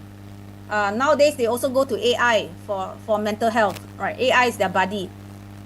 Then next, third level is love and belonging. Where do they go to find love, to find community? It's not face-to-face anymore. It's their messaging apps like WhatsApp, Telegram. I do not know what your young people use, but Snapchat, Discord. And then fourth level, where do they go for self-esteem? Like Instagram, right? Where they post about their life and their friends and they feel good. And so Maslow, initially, his highest level is self-actualization. He says the highest need is for people to feel they have a voice. They can give a comment. They can give an opinion. And now young people do this through social media. But a lot of people don't know that 6 months before Maslow passed away, he added a 6th dimension. He was not happy with this 5th level self-actualization. He thought it's too individualistic. So he added a last dimension that not many people know, and it's called self-transcendence. And for him, it is not enough to just be self-actualized. You need to have something more, something deeper, and that is to transcend yourself, to find a purpose and meaning that goes beyond yourself. That is the highest level of human need. And many scholars since then have also talked about this. William Damon, whose work is on youth purpose, he interviewed many young people and found that, some of them very successful, but they seem to be not happy. And he realized that self-absorption is one of the greatest risks of mental health. Whereas purpose, especially what is called beyond the self-purpose, is more meaningful than success. It's not about what I want to achieve, but who can my life serve? So how do we help our young people find something more meaningful beyond the self? How can we help our young people find the beyond the self purpose? Because this is tied to spiritual virtues. So I want to give an example I saw again in the Japan school I visited. Here are some students and they're doing gardening. And I thought that this was an environmental class, but then they said it's about moral education. And I asked why. And they say it's because they want to help young children take care of the environment. They want the young children to connect with nature so they can move beyond the self-centeredness. So this is something we can ask ourselves, how are we helping our students develop beyond the self-purpose to care for something other than themselves? So character is habit formation and is practiced regularly. As these young children care for nature, they learn to step out of their self-centeredness. They learn to care for something else. This was another project I was involved with. Instead of going to AI to research about the elderly or Google search, we got the students to go out and walk around the community. The project was about the elderly and the problems elderly face, and we told them, go and talk to 12 elderly people. Don't just stay in your classroom and do Google search or ask AI. Go and talk to them. So this is about helping students step out of their self-centeredness to develop habits of empathy. We need what is called empathy projects. And I want to, because of time, I think I need to wrap up, is to also share that sometimes we need to encourage students to read and to read literature and stories, especially what I call philosophical literature. Because they're reading a lot of news articles and all that, which is good, but sometimes we need to bring spiritual conversations to the classroom. So here is an example of a philosophical children's book called The Three Questions. And it starts with this boy asking, when is the best time to do things? Who is the most important one? What is the right thing to do? These are all ethical questions. You know, and getting students to reflect about these questions helps them to think about their purpose in life. So let's think about how we can introduce philosophical questions in the classroom. All right, these are some other examples, The Little Prince and Sophie's World. And these questions really think about how what is important in life other than grades and academic achievements. Besides philosophical fiction, we can introduce books that allow students to connect to global concerns. Things like human rights, right? These are very good anthologies on human rights. And you know, there are a lot of very good children's books about immigrants, right? We want to develop their sense of empathy towards those who are different, those who are foreign, okay? This is an example about asylum seekers and how it develops students' empathy because the asylum seekers are portrayed as ants going on this journey to another land, right? And so literature can actually evoke their sense of empathy towards others, develop their intercultural virtues. This is another very good graphic novel about a student who is deaf, cannot hear, and she goes to a school, right, and tries to fit in. Again, very good in developing intercultural virtues. So let me just sum up what I have said is that we need a holistic development of intelligence and virtues. We need to return to both, not just intelligence, but virtues. And I want to add one more, which is agency. How to help students apply intelligence and virtues in the world they live in, and how do you help them move beyond self to family, to community, and the world. And that's the highest virtue if they can expand their virtues and apply this to others in the world. So let me return to what I said in the beginning. AI's personalized learning, which we are seeing a lot of today, must shift and support learning for flourishing persons. And when this happens, we then can empower the whole person, not just their cognitive intelligence, but their EQ, their IQ, their CQ, their SQ. Then this will enhance their well-being because we are allowing students to flourish and grow to their fullest potential. And most important of all, we will help students find a purpose that goes beyond self-centeredness. So instead of using AI for personalized learning, let us use AI to support learning for flourishing persons. This means we need to go beyond test-centered traditional ways of focusing on the test to whole person and virtue-centered education. We need to go beyond education that's very individualistic, because AI is being used for individualistic reasons to compete and do well in tests. Instead, education should be about building deep, authentic relationships and connectedness.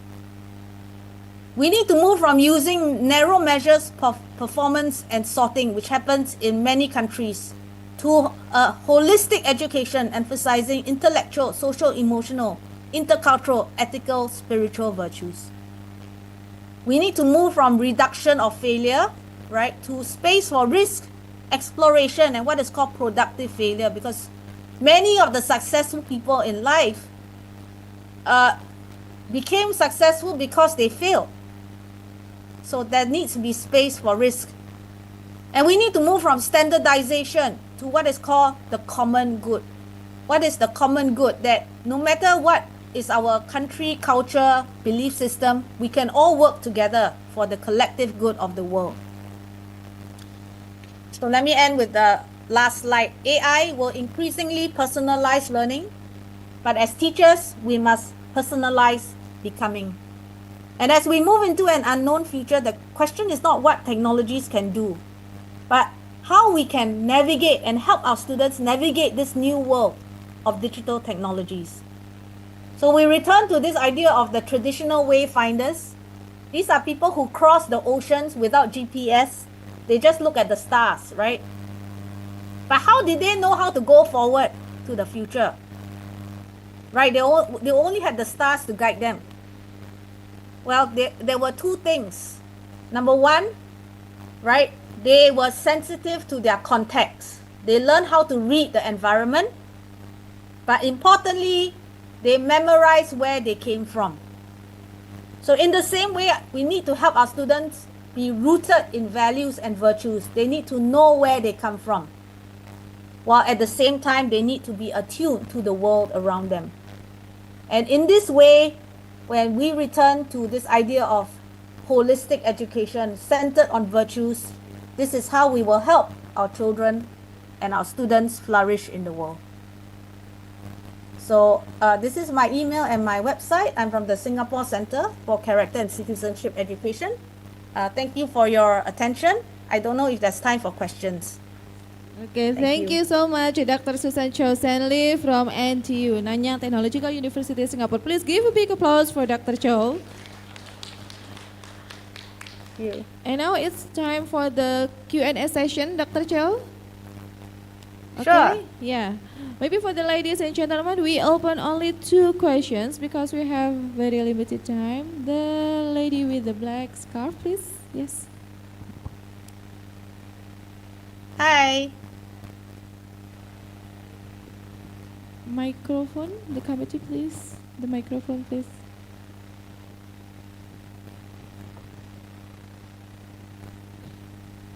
I think it's muted.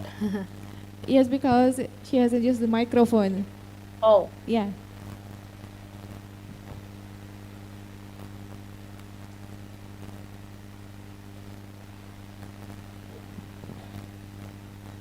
Feel free to type in the chat as well. Anybody else? Yes. Okay, thank you. Okay. Nice to meet you, Professor. Hello. Okay. Hello. I want to ask first. Excuse My- me, okay. would you like to introduce yourself? My name is Yes. Gusnul Fitriana and I'm from Universitas Muhammadiyah Indonesia in Bekasi. Okay, Professor, I want to ask you, based on my problem in school, how can educators or teacher prevent students from becoming overly dependent on AI tool instead of developing their own critical thinking and problem solving skills? Because in reality, many students today tend to use AI for instant answer.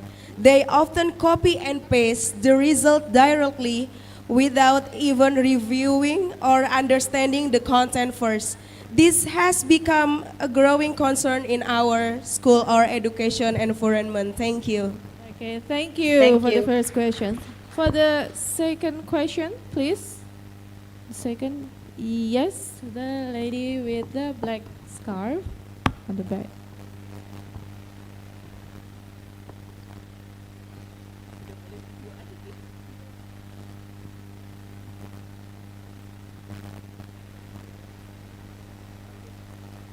Test, test. Thank you very much for giving me the opportunity to. Okay. Thank you very much for giving me the opportunity to ask a question, Miss Susan, Prof. Susan. Yeah. Global Learning Alliance, what is the mechanism of collaboration among students from Finland, Singapore, and the United States? This human webbing project, Student Press Initiative to Work Extend has this oral history writing project impact student confidence in publishing their life expressions. Thank you, Professor. Excuse me, would you like to repeat the highlight questions again? Would you like to highlight the question? Boleh diulang pertanyaan garis besarnya saja, garis besar pertanyaannya. Oke. Terima kasih. To what extent has this oral history writing project impact student confidence in publishing their life experience? Experience.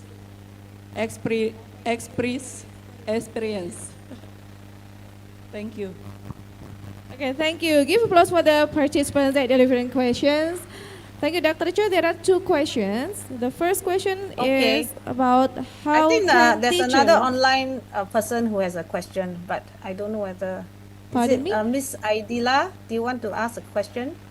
Yeah, I will restate the questions for you. Is it okay? I will restate the questions for you. The first question is about how can teachers or educators can assist the students to develop their own problem solving in this age of AI era. And the second question is about to what extent the history of writing project can impact on the students' life experience. That's only two questions. I have a very quick slogan I use, which is the idea of this tinkering before AI and criticality after AI. Okay, tinkering before AI means before you turn to AI, tinkering means exploring and coming up with your own ideas first. I think it's very important that as educators, we must instill this habit that they don't turn to AI first. They learn to come up with their own ideas first. They can then use AI as a brainstorming buddy, okay? But criticality after AI is very important. They need to apply critical thinking because AI outputs can be false, can be misleading. Okay, so this is my kind of principle that I use, tinkering before AI, criticality after AI. I think what we are seeing and research has shown is that there is increasing dependence on AI, just like we are now dependent on GPS. We were also very dependent on Google, right? If you think about how people do research, nobody goes to the library anymore. So technology does change. But as educators, we need to make sure that we have the guardrails, that we do not lose our thinking. We must lead and we must own the ideas and not outsource it to AI. And that's very important to maintain.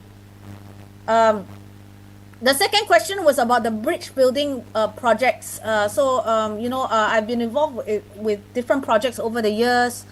What I really enjoy is bringing students from different countries to work on global issues. And usually our method is that we let the students decide on what is a global issue that they want to solve.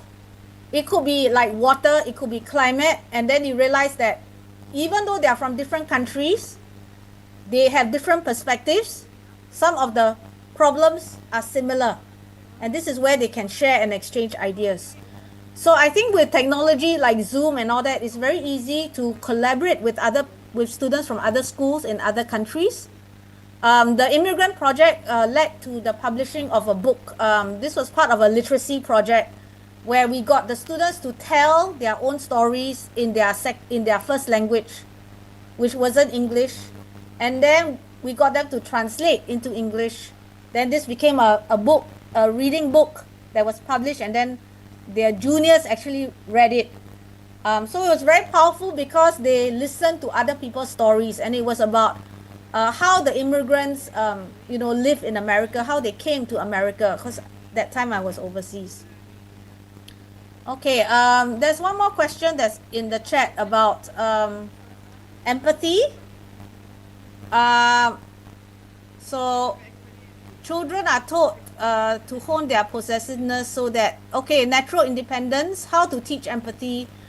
Yeah, so I do a lot of workshops on stories lah. I believe the best way to teach empathy is actually through stories.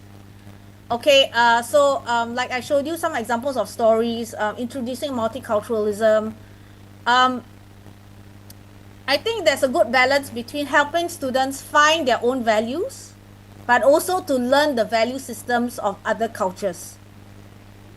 Right? So earlier on there was a talk about spirituality worldviews, and I noticed the speaker brought in Taoism, Buddhism, Islam. I think we also sometimes need to expose students to the worldviews and philosophies of other cultures, especially if we are living in multicultural societies.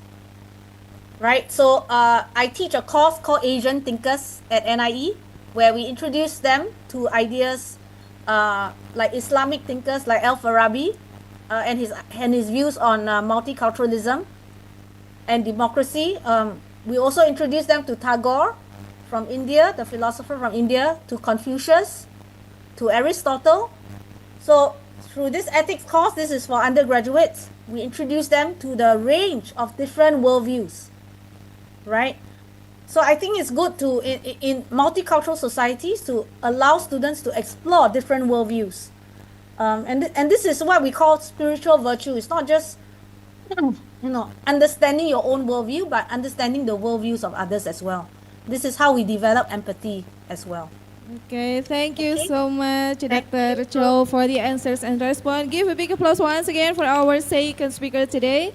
And Thank Dr. you. Cho, we have prepared the certificate. Okay? Sure. This is our gratitude to Dr. Cho. This is a certificate for Dr. Cho. Thank you once again. We hope that you can visit Pekalongan or Indonesia one time.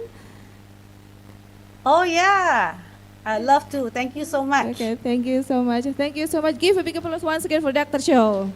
Thank you, Dr. Thank you. Cho.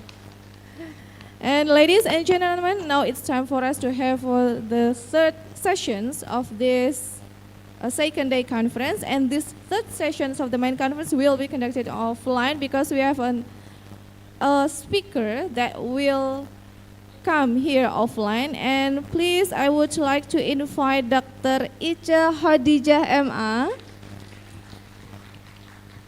Boleh tepuk tangannya sekali lagi yang semangat. Nah. Biar semangat lagi Ibu terima. Saya akan membaca slide-nya dari sana ya. Ya. Oke, terima kasih.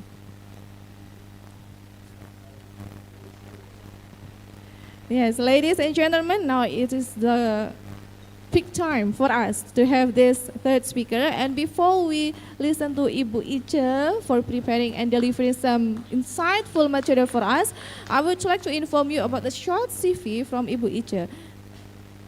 Ibu Dr. Ica Khadijah MA is an expert in educational field for about 43 years. Wow, wow. Older than me, Ibu. And she graduated her bachelor degree from IKIP Malang and magister degree from English language teaching from University of Warwick, England. Wow. And PhD focusing on teacher professional development from Universitas Pendidikan Indonesia, Bandung. And Dr. Ica Khadijah is also an expert of educational field, focusing on educational management, educational design and project in developing curriculum and professional development. And at present, she is an independent educator, coordinator of the expert in the Center of Education and Policy, and also a member of panel of expert Indonesia Business Council. And in 2021 until 2025, she was also the head of Indonesian Commission in UNESCO. Wow.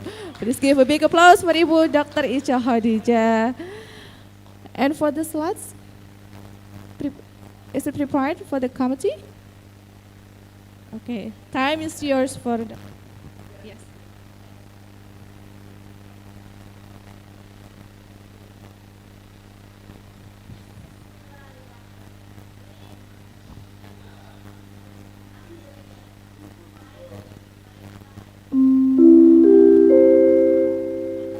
Rahim, alhamdulillahi rabbil alamin. Wassalatu wassalamu ala asrafil anbiya'i wal mursalin Sayyidina Muhammadin wa ala alihi wa sahbihi ajma'in, amma ba'du. Akhirnya saya berdiri bersama-sama teman-teman dari UIN, from UIN, Gus Dur, Pekalongan, which I've been waiting for about 6 months, since I was contacted by Ibu Juwita long time ago. So first of all, I would like to answer the last two questions which related to my topic, technology with humanity. From the two questions, how can I deal with my student? Siapa tadi yang nanya? Coba berdiri. Yes. How can I deal with my students who always wants to use AI in the classroom? The answer is because we have shifted our education from growing human being, developing human being, to competing scores. Because we want our children to compete score, then of course they want to find answers. In education, we have to grow the critical thinking through the next question that the lady asked. What is the impact of storytelling? Storytelling, especially for young children, is a way to develop critical thinking, making sense. Because when children listen to story, they connect ideas. And that's the essence of improving the quality of human being, not improving scores. So when I was sitting there, I felt like, this question should be to me. So ladies and gentlemen, from the two speakers, you know what?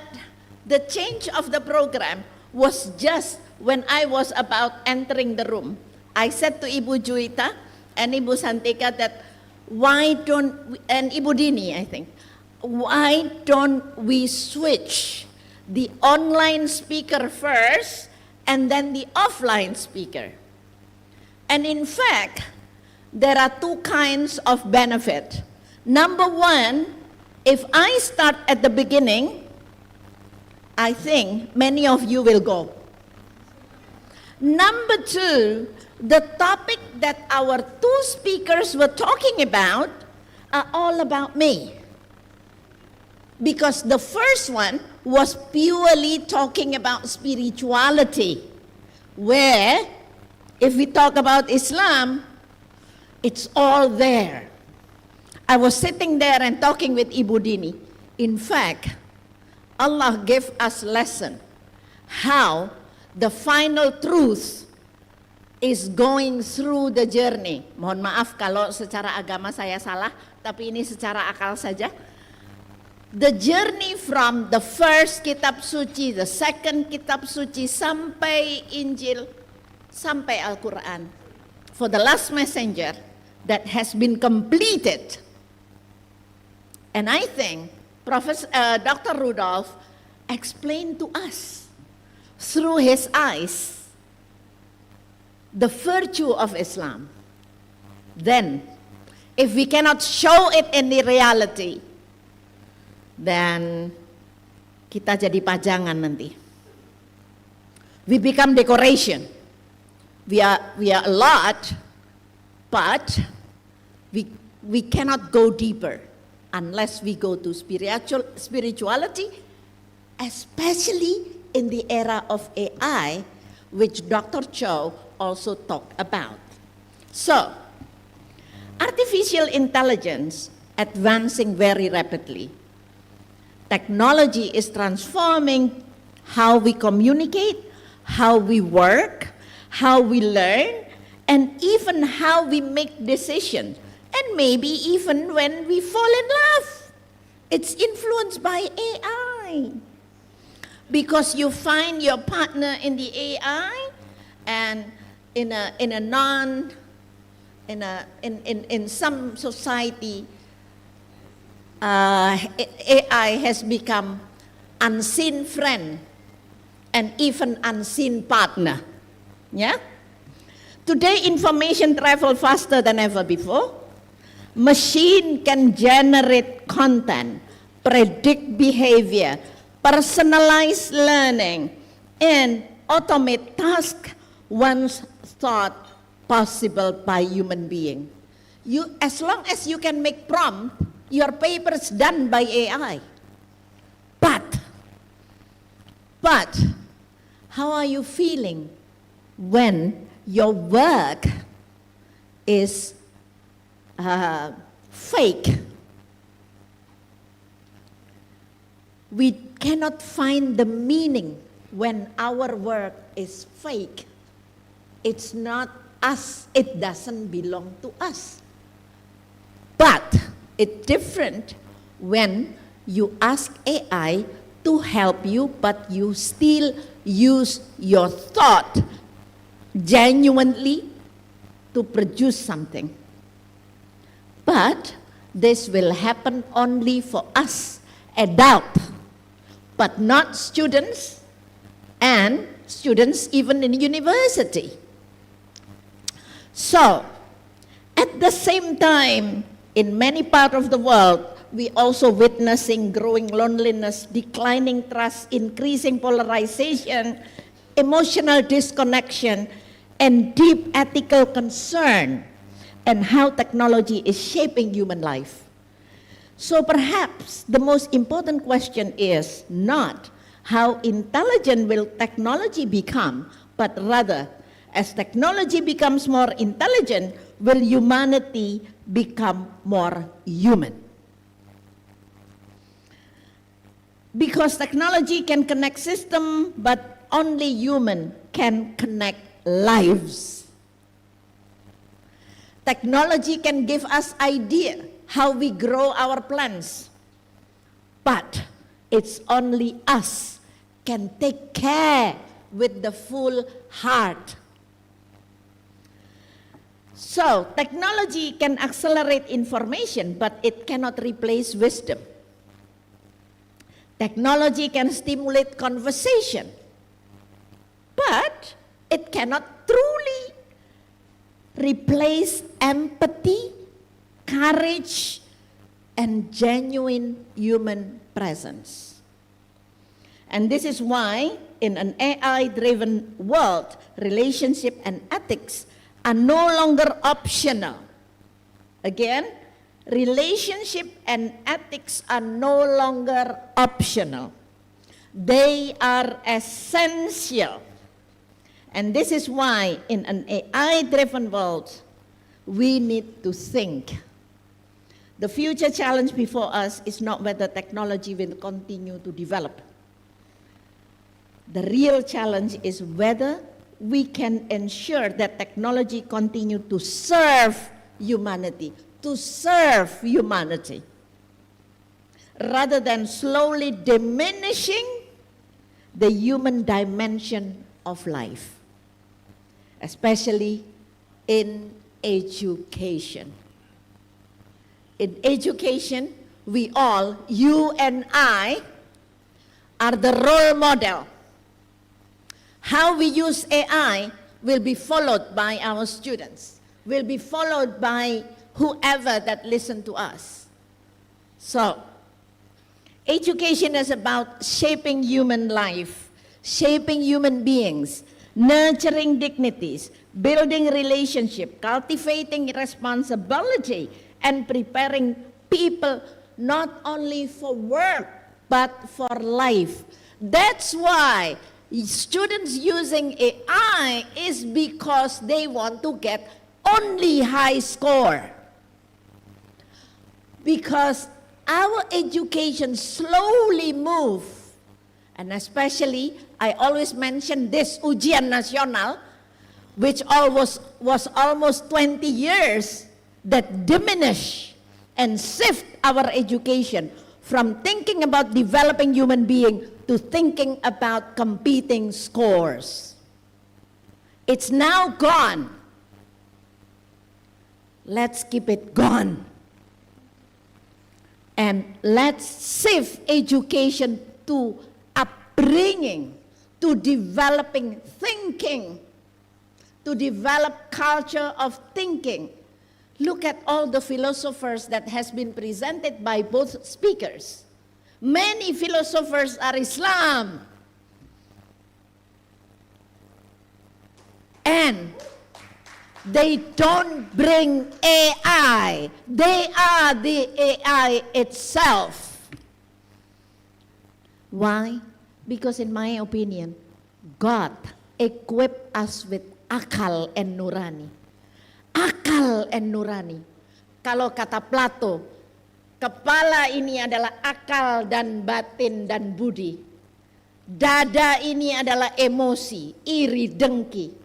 Perut ke bawah adalah nafsu. Dan kepala adalah yang mengontrol dada dan perut. Plato itu 400 tahun yang lalu.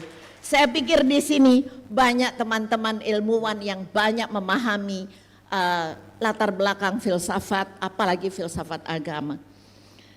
So, because the more digital our world, the deeply human education must remain.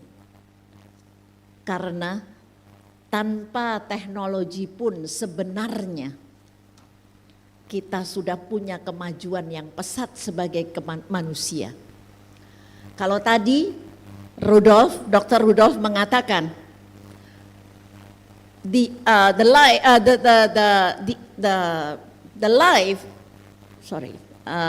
world is teaching, the environment is teaching. Lah kita dari Padang, dari Jawa banyak pepatah. Alam tak kambang adalah guru. That's already there. Kalau kita bicara local wisdom, ini jangan dinafikan. Pendidikan kok melenceng jadi bahasa Urdu ya? Oh nggak apa-apa ya, sedikit-sedikit lah. Supaya mantap hati saya. Kalau pendidikan terus digeser pada pemanfaatan teknologi dan kemudian kita merasa kalau kita punya kemampuan teknologi yang tinggi kita akan laku, kan kita keliru. Karena saya tadi disebutkan I am a member of panel expert untuk Indonesia Business Council yang dipimpin oleh Bapak Sofyan Jalil. Di sana kenapa saya tanya, why you chose me sebagai panel of expert? We need educator. We need political free educator.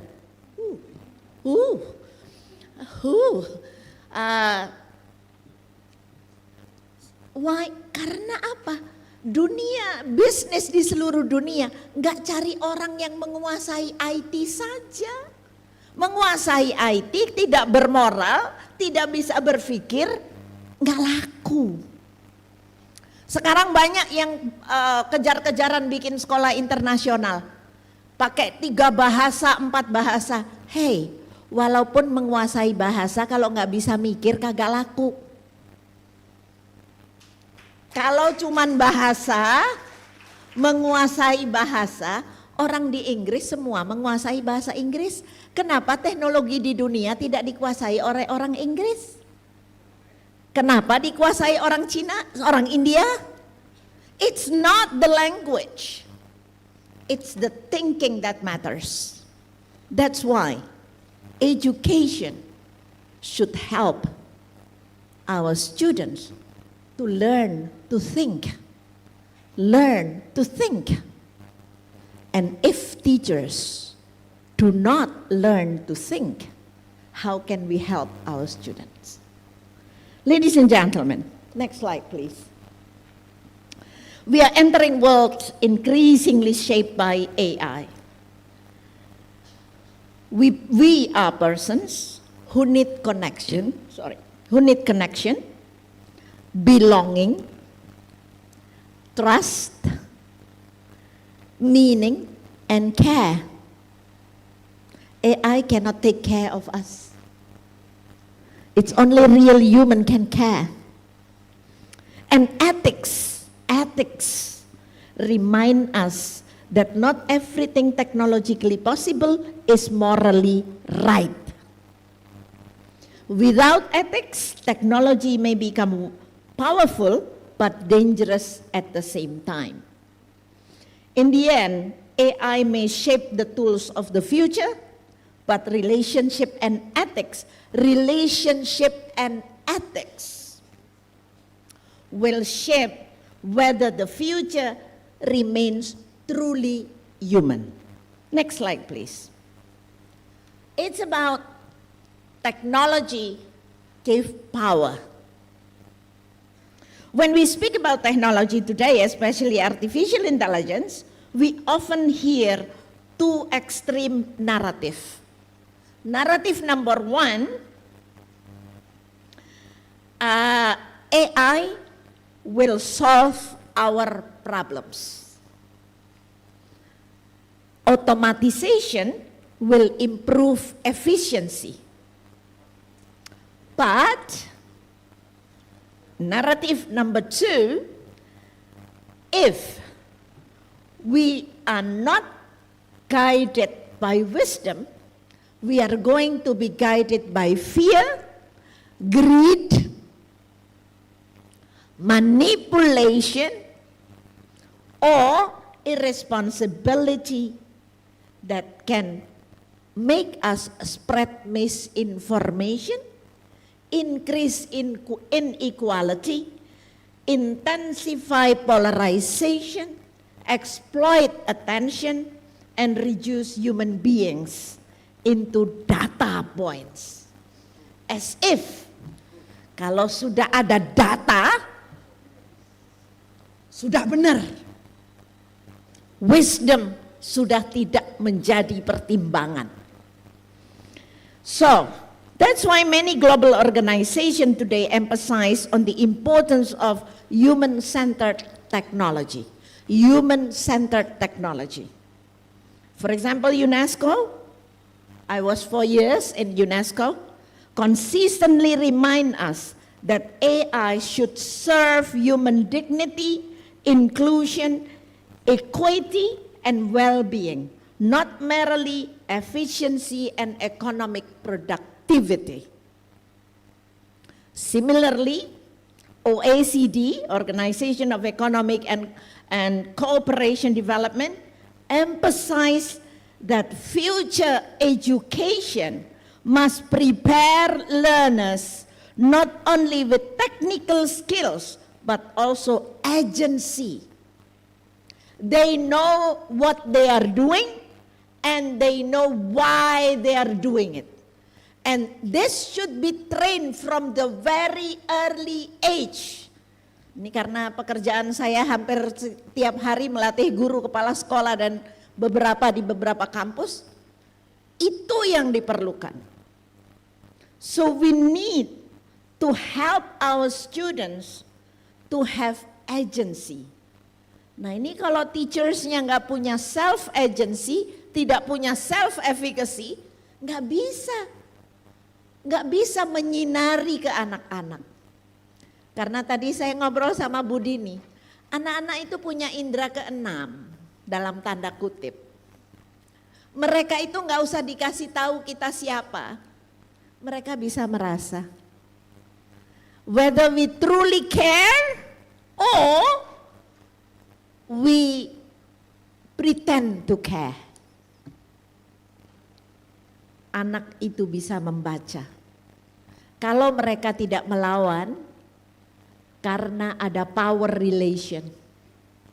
Anak memandang kita lebih powerful, jadi nggak berani nanya, kok kenapa sih kita nggak boleh melakukan itu, kok Pak Guru atau Bu Guru melakukan ya?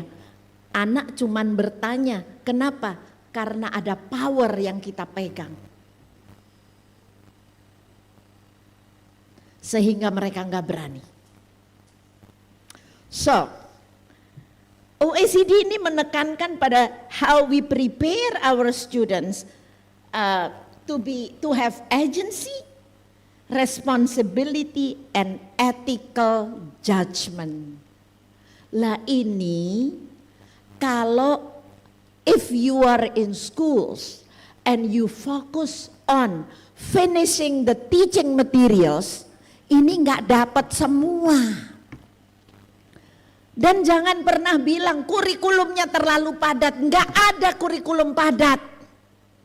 Karena kurikulum itu tidak memberi materi. Kurikulum itu memberi direction. Yang menerjemahkan direction adalah kampus dan sekolah sendiri. Tidak ada kurikulum, wah kurikulumnya padat. Kurikulumnya sopo sing padat iku rek. Sorry, maaf. Balik ke gadang, Mbak. Maaf. Ya. So. Nah, ini kan kalau offline kan kita bisa agak-agak joke begini toh, ya. So, because ultimately technology is never only technical. Tadi ada yang bertanya tentang kapitalisme. Kapitalisme itu lahirnya positif. Siapa yang belajar ekonomi? Kapitalisme itu lahirnya positif. Tapi diselewengkan dalam prakteknya menjadi akhirnya tarik-tarian kepentingan. Coba baca filosofinya sebenarnya. Yes. So, technology is social, technology is cultural, and technology is ethical. And perhaps this is one of the biggest misconceptions in our time. We often assume that technological progress automatically leads to human progress. Nonsense. Nonsense. Automation progress doesn't automatic lead to human progress. Yes? Makanya kalau di Jepang teknologinya 4.0 tetapi masyarakatnya 5.0 karena mereka mempelajari tentang itunya. Walaupun saat ini socially Jepang juga mengalami krisis kehidupan personal. Actually history has teach us society can become highly advanced technologically while becoming deeply fragmented socially. So we can become more connected digitally while becoming more isolated emotionally. We can have unlimited information while losing wisdom and discernment. Especially, and this is why technology alone is never enough, especially in education, because education is not about producing efficient learners. Education is about forming human beings who can think critically. I talk about this since 2008. In my workshops, I always talk about how to help students to think. Because basically, education is helping our human beings to be able to think critically, act ethically, live responsibly, collaborate compassionately, and contribute meaningfully to the society. So perhaps our task today is not to resist technology, but to humanize the way technology is used. Not asking only how can technology make learning faster, but more how technology can make learning more meaningful. Jadi jangan banyak-banyakan menguasai apps. kalau tidak tahu dampaknya buat anak apa. Saya banyak menyaksikan guru dosen yang wah pamer ke saya, oh kalau saya pakai apps ini, so what? Dampak yang menjadi jejak biologis anak-anak apa? Bukan jejak digital, men. Jejak biologis. Karena every single words that teachers say in the front of our students, it becomes biological steps, menjadi jejak biologis. Kenapa? Tertanam di dalam formula berpikir mereka. Whatever we say, whatever we act. Loh Bu, kita kan gak sempurna. Ya memang, justru itulah kita tidak perlu tampil sebagai orang paling sempurna di depan anak-anak. Karena kalau kita memaksa menjadi orang paling sempurna di depan anak-anak, kita akan memaksakan kekuasaan kita. Bahwa mereka lemah, saya kuat. Sorry to keep you thinking. At the end, technology gave us power. Seperti yang ada di slide saya. But only humanity can give that power, wisdom, and direction. Kompas. Guru dosen kalau sudah kehilangan kompas, bubar. To keep that compass, that's the hardest part of our life as educator. To keep the compass. Kadang-kadang emosi dan nafsu kita ikutan. Kadang-kadang susah perang sama ego kita. Saya kan dosennya, saya kan gurunya. So I know more. Waduh, habis itu. Tidak perlu, apalagi di zaman AI yang pengetahuan sudah membludak semacam ini. We do not need to be the champion of knowledge. We have to be the champion of wisdom and dignity. So, slide 4. Technology gave us power, but relationship give human life meaning. So, Nih, loh slides-nya, keliru.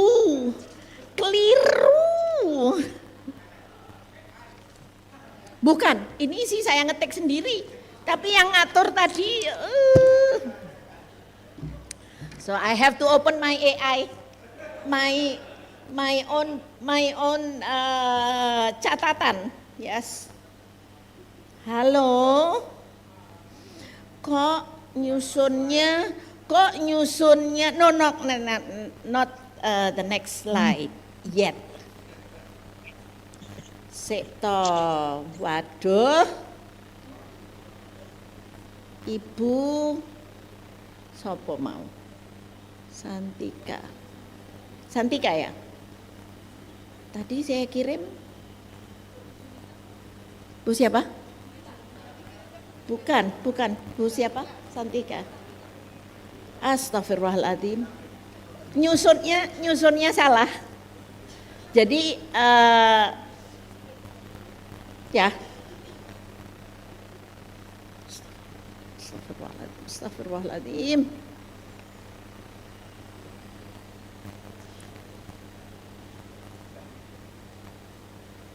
Ya. Okay. Yes. Wes ketemu. Okay. So now, okay. In education, let me go on. Do you still want to listen to me? Are you sure? I still want to help us thinking, us, you and me. So, In education, technology has opened remarkable possibility. Students can access learning resources. Teachers can collaborate across the world. Learners with disability can receive greater support. Personalized learning, like Dr. Cho just now mentioned. But technology is not wisdom. Technology gives us power. Human beings decide how the power is used. If guided by wisdom, technology strengthens inclusion, deepening learning, support collaboration, and improve human well-being. But if guided by fear, greed ini keserakahan ini yang banyak melanda kita secara tidak sengaja. Manipulation or responsibility, technology can also spread misinformation, increase inequality, etc. So the question is not what can technology do, but what should technology do? Who will benefit?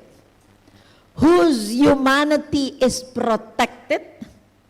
And whose dignity is being ignored? This is why many global organizations, like what I mentioned, force that technology is social, cultural, and ethical. Okay. Education is forming human beings who can think critically, act ethically, live responsibly, and collaborate. So now, relationship give human life meaning. If technology gives us power, relationship give human life meaning. And perhaps this is the part that we protect most carefully in the age of AI. Because human beings do not grow through information alone. Human beings grow through relationship. We can imagine if you have small child, then from 1 year old, you just give AI to that child without connecting with you, how will she become? How will he become? This human being grow from relationship. Most of us do not remember every lesson that our teacher taught in the school. We don't remember pelajaran ini ngajarin apa, but we remember the teacher that believe in us. Yes or yes? We remember the person who listened to us. I still remember all my primary school teacher. From grade 1 to grade 6, I still remember all. I still remember their face. I still remember how they greet me. Yes, I was in Islamic primary school. Kalau disebut nanti dikira promosi. Tapi itu promosi juga zaman tahun 60-an kok, tenang aja, bukan zaman sekarang. Oh janganlah. The teacher who mentor and encourage us, we still remember. I still remember my second grade teacher who bowed on my desk because she wants to make sure I can write correctly. Bu Jannatin namanya. Who bow on my desk. Itu education. Dan itu bukan kuno. This is not because it's in the past. That's why if AI doesn't give meaningful impact, we have to be careful to choose it.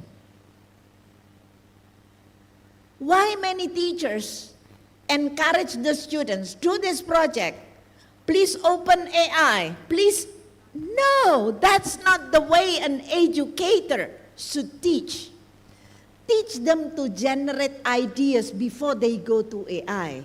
Because like Dr. Cho say, thinking first, technology second. Because technology is tool. Relationship shape identity. My teachers in primary school shape my identity today because of the relationship that they developed with me. And I still connected with my primary school friends. Yes? So in education, especially relationship are not an extra. Relationship is not extra. Di belakang ada seminar soalnya, saya diem dulu. Relationship are the foundation that make meaningful learning possible. This is strongly supported by research. I'm sure many of you have heard John Hattie research on the feasible learning. He reminds us that feasible teaching and learning occurs when teachers see learning through the eyes of the students.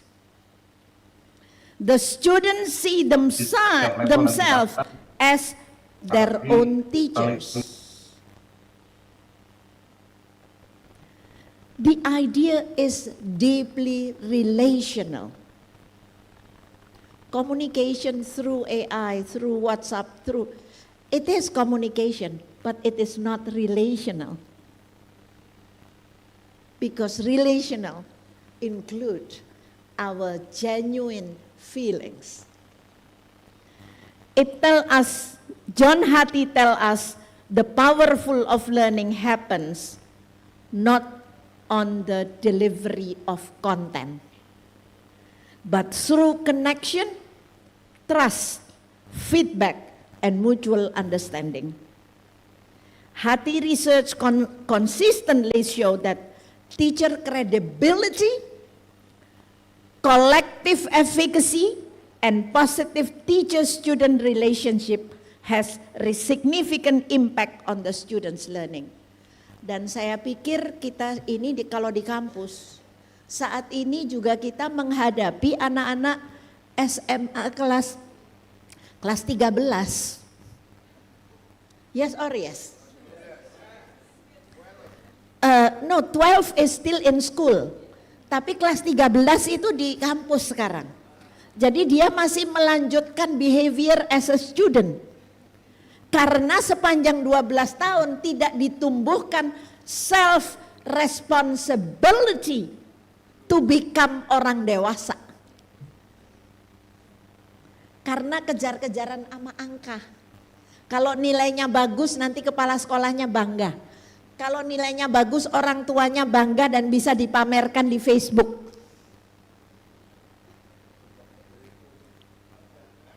Saya nggak ngomong direktur sama dekan loh ya.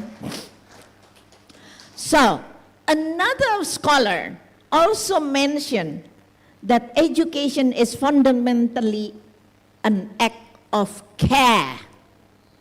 Care. Makanya kalau saya ditanya, apa syarat pertama jadi guru? Peduli. Yang kedua integritas. Kalau udah nggak peduli, integritasnya goyang, abis, gak usah jadi guru, pura-pura jadi guru. Seolah-olah berdiri di depan kelas, tapi cuman sebagai pekerja. Bukan guru. Kok kayak saya jadi kampanye? Enggak loh, saya gak kampanye. Wes tua rasa perlu kampanye. So in caring, a relational approach to ethics and moral education, the primary aim of every educational effort must be maintenance and enhancement of caring. What a profound reminder at this time.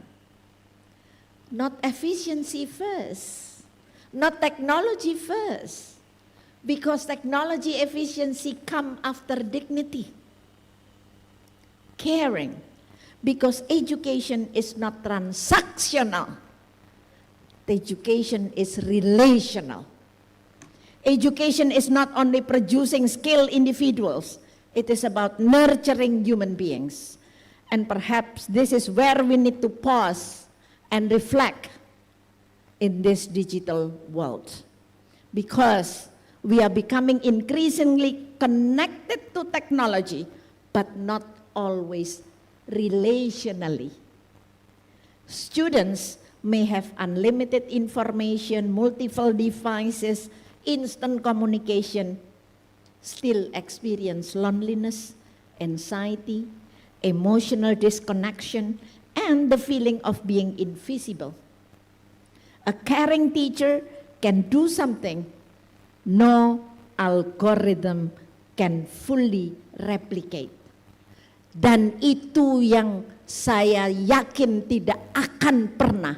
Their algorithm, technology will never ever replace teachers. Teachers remain human beings who help human beings, not algorithm. A caring teacher can do something more than just delivering materials.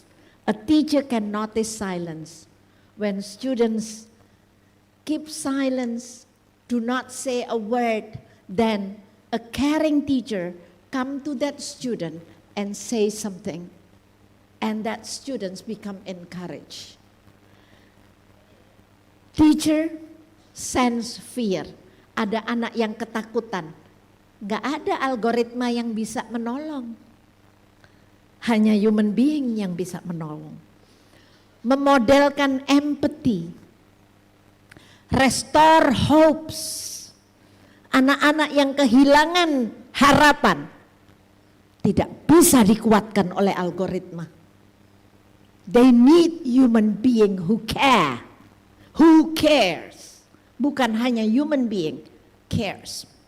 Kalau Profesor Gabor mengatakan begini, dia katakan begini, anak-anak tidak akan mengalami trauma meskipun mereka mengalami bullying atau apa. Ketika ada orang dewasa yang membersamainya dan berbicara dengannya. Tapi ketika anak itu mengalami hal-hal buruk, tidak ada orang dewasa yang menemaninya, akan menjadi jejak biologis trauma sepanjang hayat. Saya pernah ketemu guru di Bali. Bu Ice, saya jadi guru bukan karena saya kepingin jadi guru. Karena selama saya di SD dari kelas 4, kelas 5, kelas 6, saya dibully oleh guru saya. Pasti gurunya nggak tahu kalau dia sedang membuli. Ya dia dibandingkan dengan anak lain, dia dikatakan kok kamu lambat, itu guru membuli murid. Dan itu akan meninggalkan jejak biologis. Nah, karena ibu guru yang cerita saya tadi itu ibunya adalah guru, maka ibunya berhasil menemani dia sampai pada akhirnya dia balas dendamnya jadi guru yang baik. Okay? So, this is why the future of education cannot simply focus on producing technologically competent individuals. We must also nurture compassionate human beings, ethical citizens, empathetic leaders, and people capable to develop meaningful relationship. Because the future will not only depend on intelligence. It will depend on whether human being can still listen.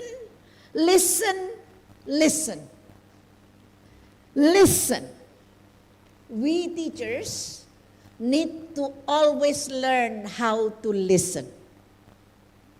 I remember whenever I joined training in any countries, training on becoming education leaders, training on becoming a master trainer, there is always one materials, active listening. Why? Because teachers, when we listen, we have already had our answer. Kita sudah punya jawaban. So we don't actively listen. Kita mendengarkan sambil lalalala, sambil mendengarkan seolah mendengarkan, tetapi jawaban kita tidak memberi jawaban apa yang kita dengarkan. Karena kita punya pendapat sendiri. So, listen deeply, collaborate, care genuinely, and live responsibly with others. Dan dalam Islam udah gak kurang-kurang dalilnya tentang ini semua. Gak kurang dalilnya. Tapi kembali lagi kan, kita adalah orang yang melakukan, yang mengimplementasikan dalil-dalil itu. Yang kebetulan dilengkapi dengan akal, emosi, dan nafsu. Mana yang mau kita menangkan? Di era AI, itu yang harus terus kita tunjukkan. So, in AI-driven world, relationship is a must. Next slide, please. So, now the end. Not the next. No, this is not the one. Still slide 5. This balance. Ethics give technology direction. Kalau tadi technology give power, sekarang ethics give direction. Ethics. 2 tahun lalu saya sama Pak Rofik dari Jogja, Ustadz Rofik, kita ke Dubai berbicara tentang ethics. Beliau narasumber, saya juga narasumber mewakili UNESCO untuk berbicara the importance of ethics. Dan akhir tahun 2024 di Jenewa saya juga berbicara tentang ethics. Dan saya membawa Pancasila karena waktu itu prinsip dari kurikulum yang pada zaman sebelum pergantian kepemimpinan ada yang namanya pelajar Pancasila. Dan itu saya bawakan di Jenewa. Dan orang, wow, Indonesia keren ya, punya falsafah negara. Dan itu bagian saya bicarakan dalam perspektif ethics. So, ethics give direction. Nah, coba Bapak Ibu, kalau kita saksikan yang beredar di TikTok, anak-anak kita yang masih usia muda dan dari bukan anak-anak yang tidak beragama, tapi perlakuannya, ini apa yang perlu kita lakukan? Ini yang harus difikirkan. Karena education in school and pesantren is forming the society. Masyarakat itu berasal dari pojok-pojok kelas, pojok-pojok madrasah, pojok-pojok pesantren. Itulah warna masyarakat. Saya pernah dipanggil di Watim Press karena saya mengkritik kurikulum waktu itu berapa puluh tahun yang lalu, 13 tahun yang lalu. Saya bilang, kalau orang di depan traffic light, lampu kuning, bukan berhati-hati, tapi nyerobot, itulah hasil pendidikan. Kalau saat ini di negara lain kita nggak melihat orang naik motor nggak pakai helm, cuman di Indonesia orang nggak pakai helm, karena kita menormalisasi itu sebagai etika yang boleh. Dan pelanggaran hukum udah masuk di sekolah karena anak-anak nggak punya SIM boleh naik motor. Maaf. So, human being have always possessed powerful tool, but the real question has never been, can we create powerful technology?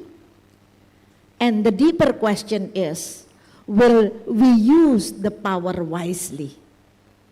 Yes? So, technological capability doesn't guarantee human flourishing. Jadi kalau tadi Dr. Cho menggunakan flourishing AI in education, tetapi kalau Anda menyaksikan betul presentasi tadi, walaupun di awalnya flourishing AI, at the end is deepening spirituality. Jadi negara semaju Singapura saat ini masih kemudian kembali ke flourishing spirituality, not only AI. Karena walaupun technology can improve life, at the same time it can manipulate, it can exclude, exploit, and even diminish human dignity if left without ethical guidance. This is why ethics no longer optional in this digital age. There is one scholar who say, surveillance capitalism unilaterally claims human experience as free raw materials for translation into behavioral data. Jadi sebenarnya capitalism niatnya adalah untuk sesuatu yang memperbaiki sebenarnya. Tetapi di satu sisi dia juga menyampaikan,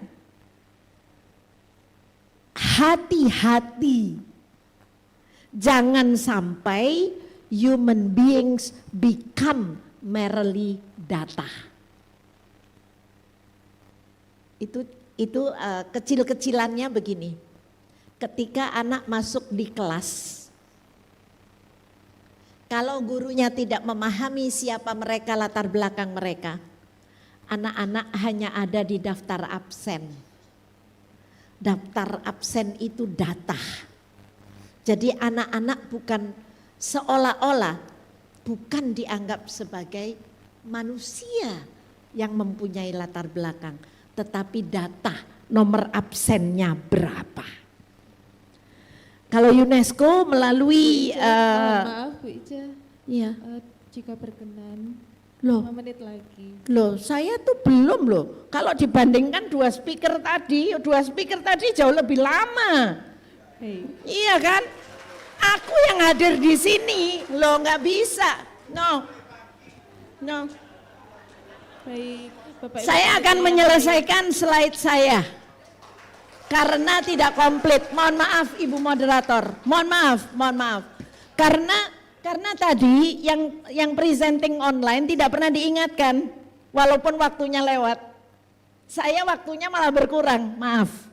Ya, jadi dan saya datang dari Jakarta untuk ke Pekalongan ya. Jadi I'm sorry. Karena ini bukan sekedar materi yang bisa disampaikan, tetapi saya ingin menyampaikan makna. Alright, mari kita lihat apa yang saya juga menyaksikan perdebatan, perbincangan di UNESCO. UNESCO menekankan bahwa AI must remain human-centered and grounded in human rights, inclusion, accountability, transparency, and dignity. Because technological progress without ethical reflection can create society that are highly efficient but deeply inhuman. Yang kita saksikan saat ini, masyarakat yang semakin efisien pura-puranya, tetapi makin tidak human.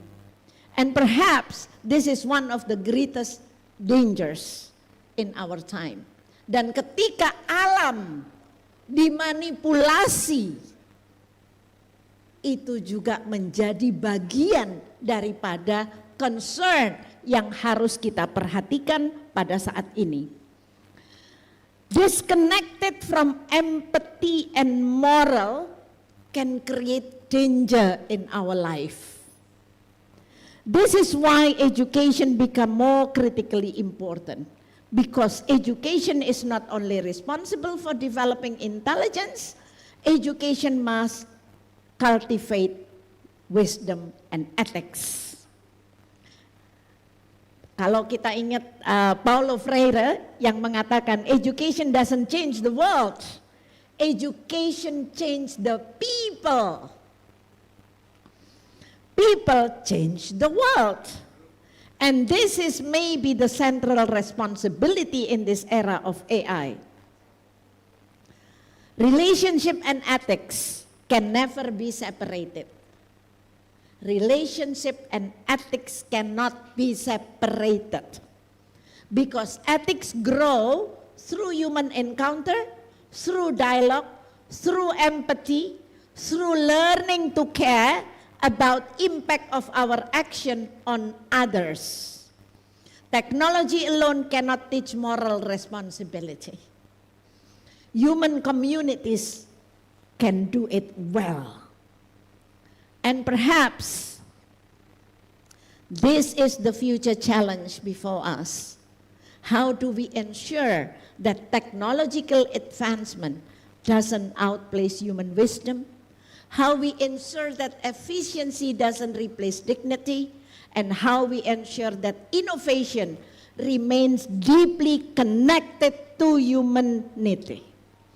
Technology can shape the future, but ethics determines whether that future remains human.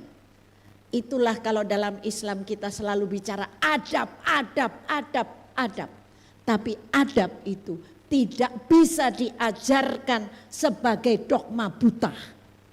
Adab itu adalah contoh. Adab will be created, will be developed through examples and critical thinking. Not just examples, but talking about it. Kita bicarakan kenapa anak-anak perlu beradab. Dan kita tidak akan mampu membicarakan kalau kita tidak menunjukkan contoh. Karena anak tidak akan percaya. Saya selalu bilang, jangan berharap orang lain akan dengar kata-kata kita kalau kita belum dengar kata-kata kita sendiri. Artinya, kalau kita masih belum jadi contoh, kata-kata kita akan jadi buih di atas air. Habis itu hilang. Yes. Thank you so much. Now, slide next, number 6, education responsibility. Jadi tadi etik sudah, AI as power sudah, relationship sudah. Nah, bagaimana education? Education responsibility in this era of AI. If technology give us power, if relationship give human being life meaning, and if ethics give technology direction, then education becomes the place where all the three, technology, relationship, and ethics, must come together. Dalam pendidikan, tiga hal ini, teknologi, relationship, keterhubungan, dan etika harus menjadi pilar dalam penyelenggaraan pendidikan. Because education is not preparing students for exam. Education is preparing human being for the future life. And perhaps responsibility has never been more important than it is today. We are preparing young people for a world. Anak-anak itu sekarang live in a borderless world. They can connect to anyone, whether through negative connection or positive connection. The world has been shaped by artificial intelligence, influenced by algorithms, flooded with information, and transformed by rapid technological change. But future will not ask whether students are technologically skilled. Future will ask, can they think? Can they think critically? The future will ask, can they act ethically?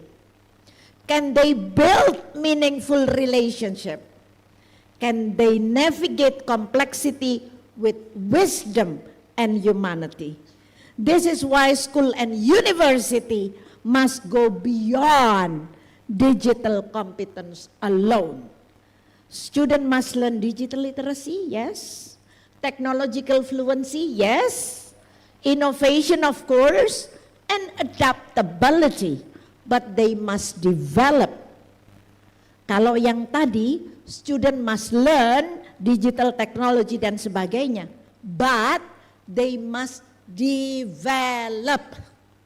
Develop itu bukan learn. Develop itu mengembangkan empathy, ethical judgment, discernment, responsibility, collaboration, and moral courage. Because the future doesn't simply need more intelligent machine. It needs wiser human being. OECD, through the Learning Compass, remind us that education should help learners create value. Value in the era of AI, reconcile tension, and take responsibility. Not merely consume information. UNESCO, in the book Reimagining Our Future Together, A New Social Contract for Education, kalau ada yang mau hubungi saya DM di Instagram, ada bukunya yang sudah diterjemahkan dalam bahasa Indonesia oleh Universitas Satya Mandala di Surabaya, yaitu A New Social Contract for Education. Emphasizes education must remain public and human-centered. Saya sudah ada PDF-nya dan saya masih simpan, dan di website UNESCO juga ada, tapi yang bahasa Indonesia ada di saya, sudah diterjemahkan. Silahkan kontak, you can contact me anytime through WA or through personal message di Instagram juga boleh, atau di Facebook. Education is not about economic productivity. Education is about sustaining humanity. Education is about sustaining humanity. And perhaps this is where we need to rethink what successful in education truly means. Success cannot only be measured by score, cannot be only measured by rankings, cannot be measured by efficiency or technological sophistication. True technological success, true educational success must also include character, integrity, compassion, ethical responsibility, and ability to live meaningfully with others. Gert Biesta, in the next slide. The question is not whether students learn, but what they learn, why they learn it, and from whom. It's also important, because education must support socialization and subjectification, helping human beings become responsible.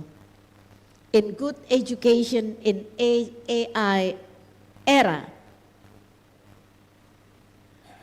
he warns us against reducing education merely to what is measurable.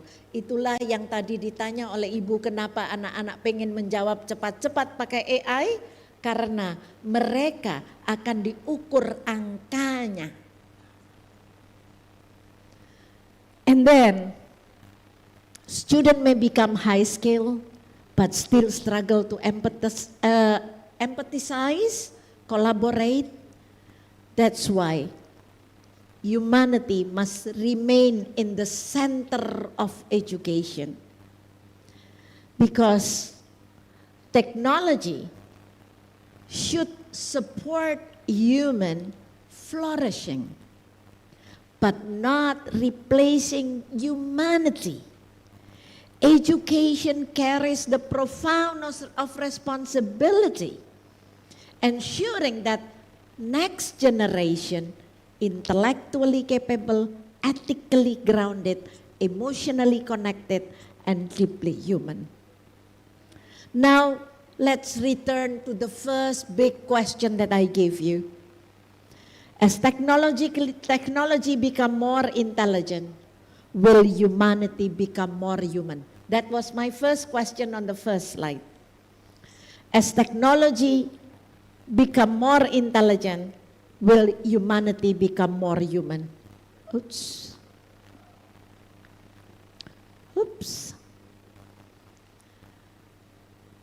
Now, it all depends on us. It depends on the values we have, the relationship we nurture, the ethics we practice. Ini yang paling susah. The ethic we practice. Kadang-kadang kita susah melawan ego. Akhirnya melanggar etika kayak nggak apa-apa. Ya. And the kind of education we choose to build. Let's look at the 3 pillars. Technology give us power. Ini kesimpulan dari apa yang saya katakan. Technology give us power. Relationship give human life meaning. Ethics give technology direction. And education is where the 3 must come together. Because technology without relationship become cold. Technology without ethics become dangerous, and education without humanity loses its deepest purpose. Now let's shift from fear to hope. I don't believe the future is something should be feared. I believe the future requires wisdom. Because every generation is remembered not only for the technology that they created, but how those technology shape human life. And perhaps this generation will be remembered for one defining question. Did we allow technology to diminish humanity, or did we use technology to help humanity to flourish? So, the question is not whether students learn, but what they learn, why they learn, and from whom. Because in the end, technology should never replace humanity. It should help humanity. And perhaps more digital our world becomes, the more deeply human education must remain. Thank you. Thank you, Ibu. Maaf ya, saya tolak permintaan. Saya hanya menjalankan instruksi panitia, Ibu. Ini untuk penanyanya nanti. Boleh? Boleh. Yang paling banyak. Makasih ya, lapar. Baik, mohon bersabar sebentar, nggih, Bapak Ibu. Yeah, there are only 3 questions from Prof. Bahar. Yes, please.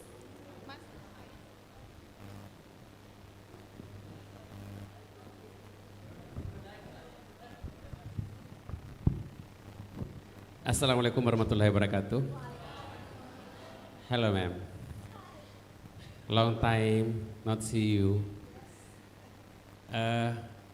Saya akan bertanya pakai bahasa Indonesia aja dulu, biar klop seperti seenak nasi megono di Pekalongan. Walaupun saya belum menikmati nasi megono. Gitu. Bu Ice, Saya sudah lama mengenal beliau, gitu ya. Saya mengikuti perjalanan beliau walaupun di sosial media, di apapun itu. Saya tahu betul perjuangan Bu Ice sampai ke UNESCO, gitu ya. Karena di UNESCO itu ada juga teman saya Pak Ananto. Ya. Beliau menggantikan saya sejak tahun 2006 kan? 2026, 2025 kalau nggak salah. Ya. Bu, ada kegelisahan sebenarnya, mungkin saya pribadi karena saya sebagai pendidik dan juga kami mengantarkan di sini mahasiswa dari UM Indonesia itu sebanyak 90 presenter. Kami hadir kurang lebih 100 orang. Mereka ini adalah ketua yayasan, kepala-kepala sekolah, guru-guru yang berbakat dan punya kompetensi di bidangnya masing-masing. Tetapi satu yang menggeliti kami sebagai pendidik bahwa tatkala kita berbicara dengan HDI, Human Development Index, kok kita ini selalu di bawah negara-negara seperti Vietnam, Malaysia. Padahal Islam mengajarkan kita bahwa bagaimana mulianya kita sebagai umat Islam ini, manusia sebagai umat hamba Allah yang paling sempurna. Tetapi begitu kita mendengarkan wacana-wacana terkait dengan pendidikan, kok kita ini seolah-olah nggak ada apa-apanya gitu ya. Human Development Index itu selalu kita di bawah, literasi kita di bawah Vietnam, kompetensi kita di bawah Vietnam, di Asia Tenggara lah, gitu ya. Nah kemudian kira-kira dengan AI ini,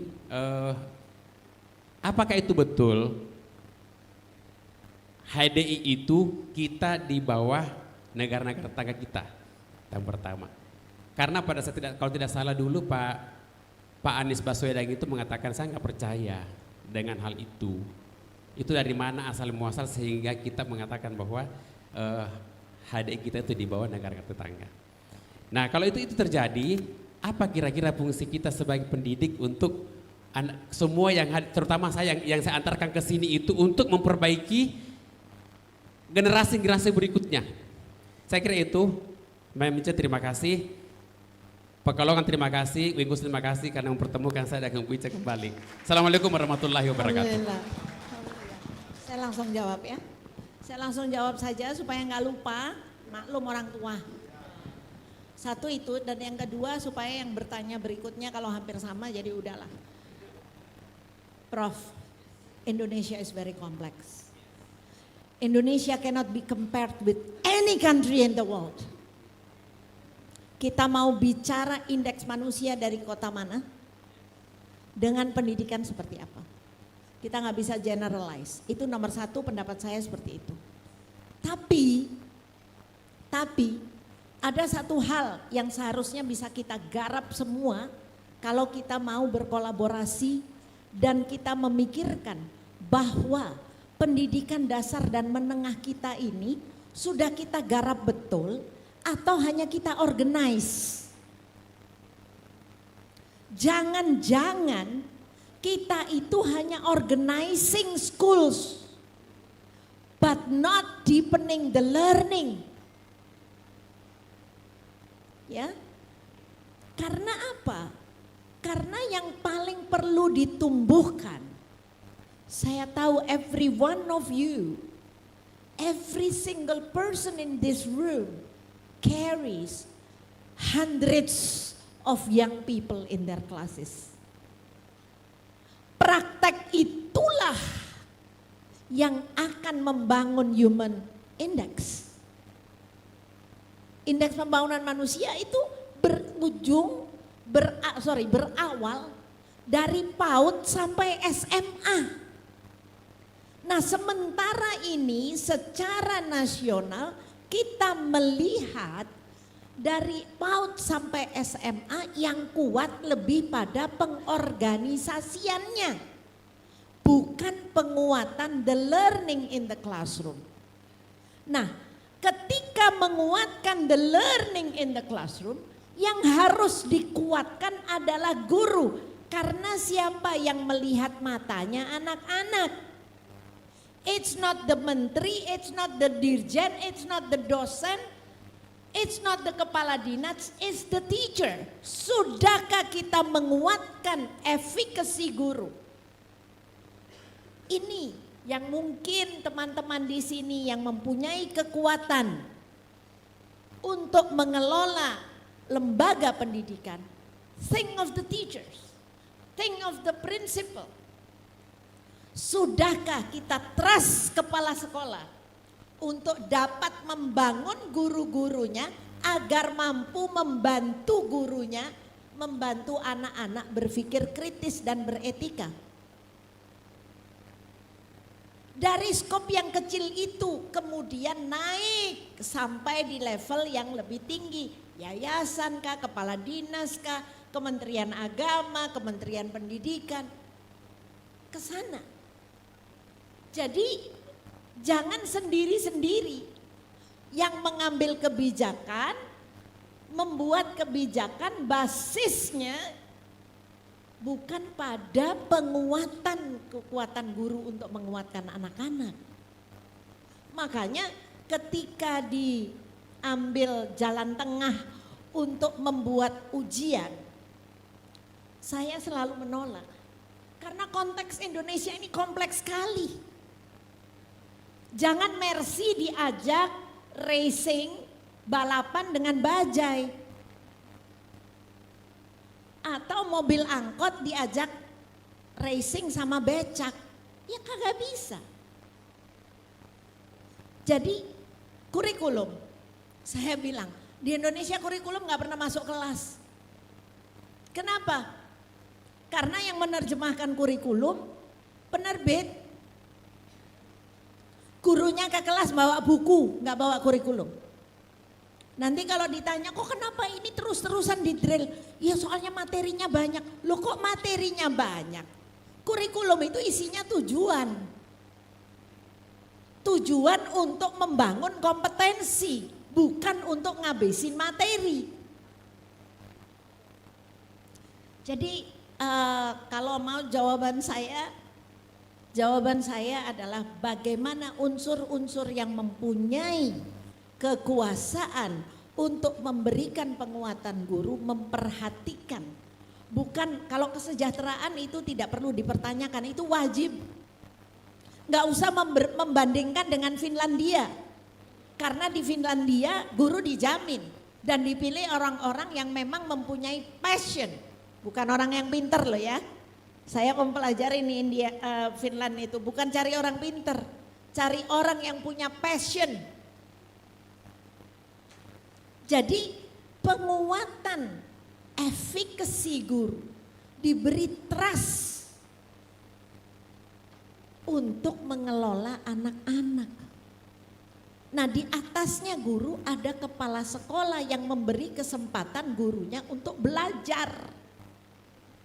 Nah ketika ini mandek, kita akan susah.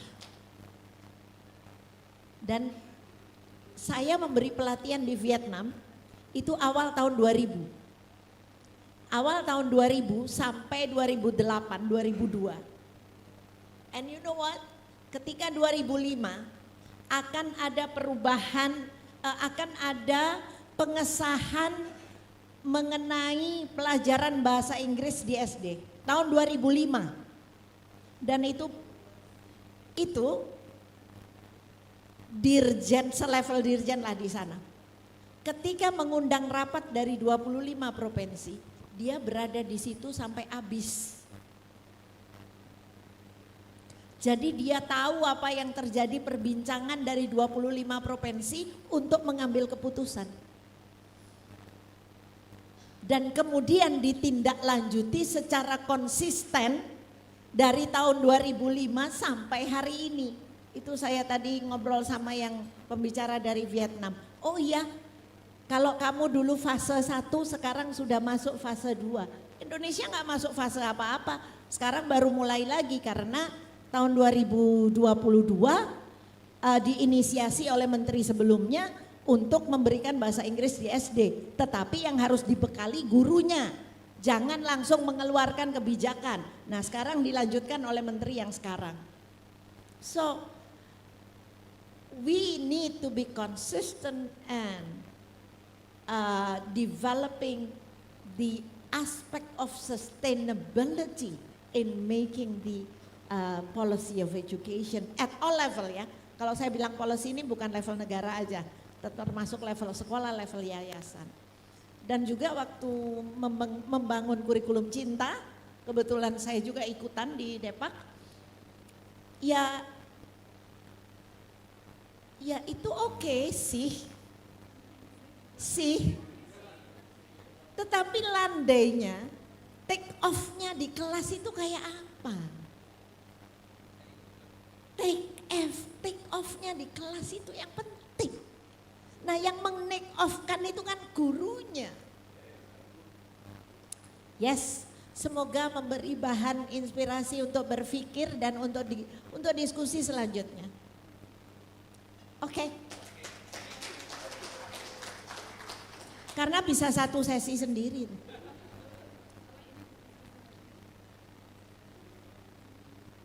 Jam 3. Ya.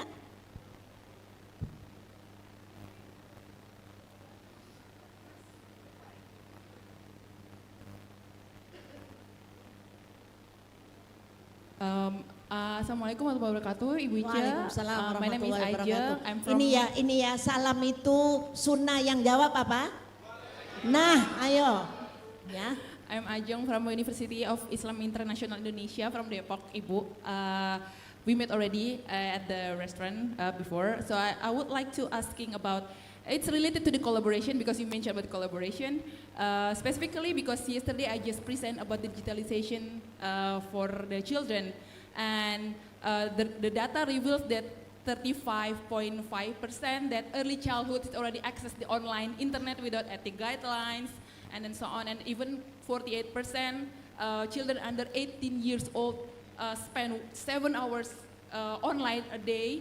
And I know that we can't work alone by alone, as PSPK always mention, like semua murid semua guru, kerja barengan, berpihak pada anak. I'm a part of semua murid semua guru. I know how we need to collaborate with parents, because the parents mention, I collect the data from Talang Ubi, Sumatera Selatan, and then mention that my children is smarter than me. I know that these regulations, but I don't know how to control it, and I don't know how to use it. But rather than build the capacity building to how to use it, but maybe why we need this, what is this, something like that. So I know this is very complex, Ibu, but yeah, I believe that children is not a laundry bag. So the parents just put it the children, and then it's just it's okay, it's done already. But we need to collaborate. How we can be the system, the ecosystem that built not only for the teachers and the principal and so on, but to make this ecosystem, the capacity building for even the parents, because education, like you mentioned, it's not only for the school but also at the home, the public area, like you mentioned, the traffic light is the result of our education. So I just really concerned about this because we nggak bisa sendiri-sendiri. So your question is how to collaborate with parents. Yeah, even with the parents. With the specific. This question Thank you, Ibu. always reveals in many parts. It's like this coming Sunday, I'm going to be presenting in one of the school in Bekasi, and she was supposedly to be the moderator, but she couldn't ya. Jadi harusnya beliau Bu Ajeng moderator saya hari Minggu besok, tapi nggak jadi. So, Bekasi, yes. Jadi, I think kita tahu 3 pilar pendidikan: keluarga, sekolah, masyarakat. Yang punya mandat dari negara itu sekolah, bukan rumah dan masyarakat.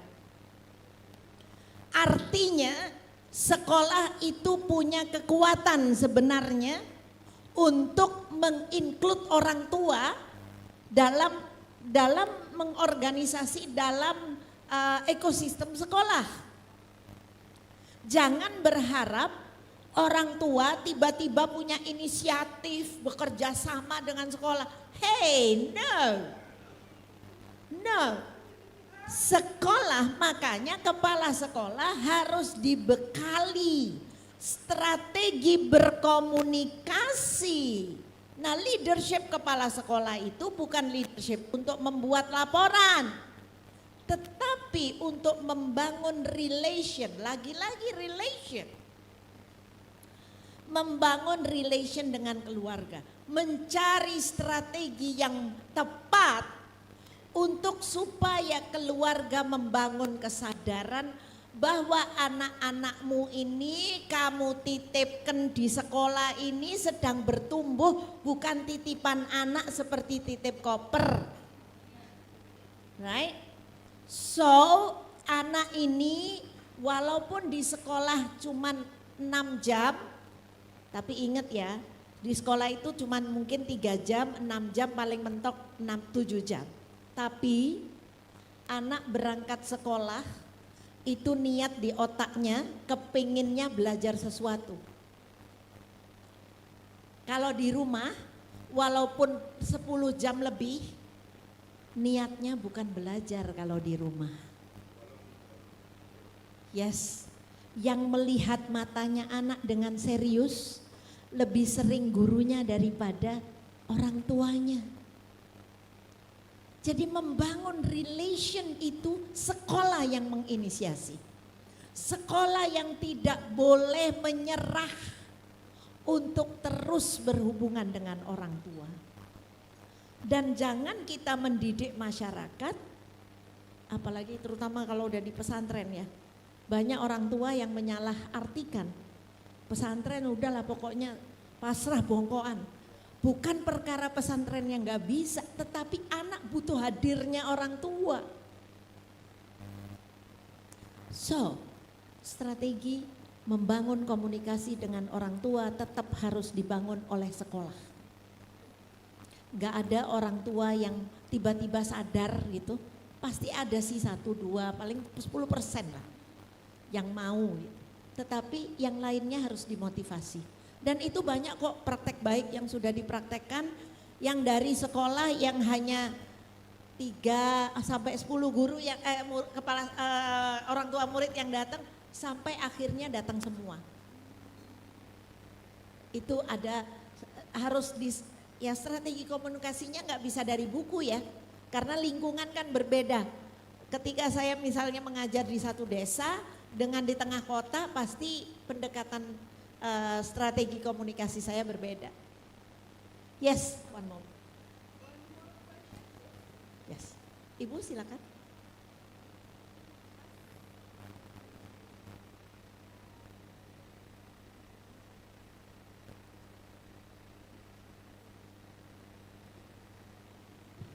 Oke.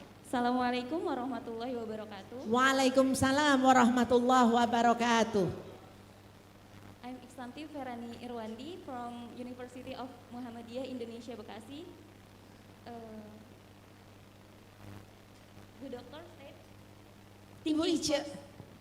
Thinking first and technology second. Yes. So how can we educate children and even college study to prioritize thinking than technology or EA? Yes. Thank you. In the class, hadir lahir batin. Yang pertama, if we want to develop thinking, we teachers should present 100%.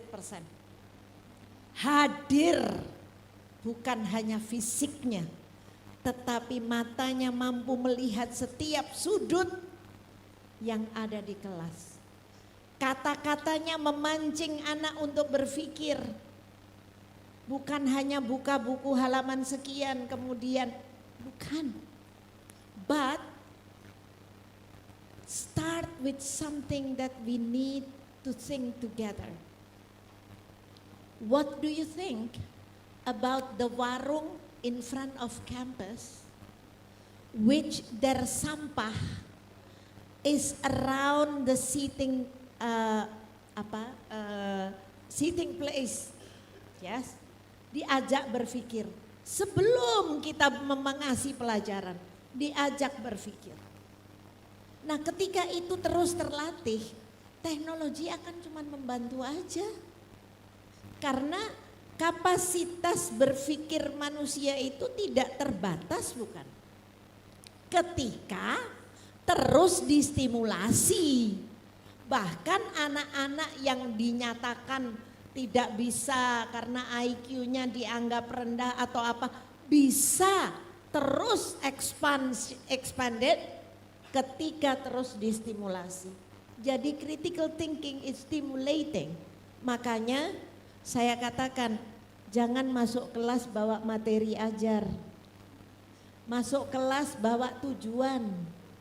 Tujuan kompetensi yang akan dicapai dalam menit itu apa? I think that's the simple answer that I can give you. Thank you so much.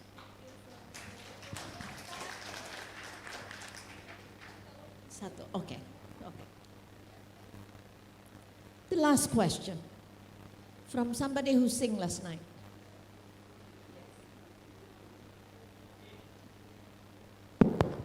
Okay, thank you very much. I think mine is not only question. It's question and compliment indeed. Thank you so much. First of all, my name is Muhammad Babangida Gidado from Universitas Islam International Indonesia, Depok, PhD student, second year, Faculty of Islamic Studies, and I am from Nigeria. Okay, to me, you are the best keynote speaker as far as this conference is concerned. Thank you this so is much. to me. I Thank don't know you. for you guys, okay? Okay, my question is, we have been advising to avoid using or to use AI wisely. As you said, generate your ideas before going to AI. You have just said that, right? Yes. Okay, so we understand that. But there is like a kind of issues that we are always experiencing. And you can use your ideas while using AI, but you find it like confusing when you present the work to your teacher, supervisor, reviewers, or any kind of like person you present the work to. So when they detect, even though the content of the work is your own ideas, but to our sad, when they detect that you use AI, all your effort go in vain. So how do you advise us to like go for this confusion? Thank you very much. Yes, I think we have to work both sides. I think the detector now probably need to change too, because in the AI world, in all these apps, ChatGPT, DeepSeek, whatever it is, they are the collection of ideas of millions of people, right? And then, even though we don't take directly from those people, it can be detected as copying. Yes? Now, I think that's why the production of what you write need to be supported by evidence that you can explain the reason behind your ideas. That's why it's related to the lady's question, critically thinking first, then technology. That's why when you have your result and it looks like the collection of other people's ideas, then you have to have your very strong reason of your own ideas. That's why school, universities need to teach how to think, not how to write. How to think. It's not simply how to write, not simply how to speak, but know exactly the reason why this idea is the same as what I think. And I have this evidence and evidence and evidence. That's why still we need to read a lot, even though AI is there. I hope it helps. You can access my Instagram, Ica Khadija. You can access and you can follow up your question in there. Yes. The handle again, please. Yes? The name of your handle? It's the same as my name. Oh, Yes. Ica _ Khadija. Yes. Thank you so much for your patience, kesabarannya untuk menunggu dan kekehnya saya nggak mau di stop sama Ibu Moderator. Supaya nggak sia-sia jalan ke Pekalongan ya. Terima kasih. Mohon maaf lahir batin ya.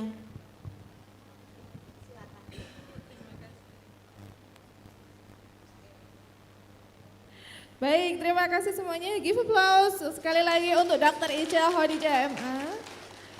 Baik, before we end this session,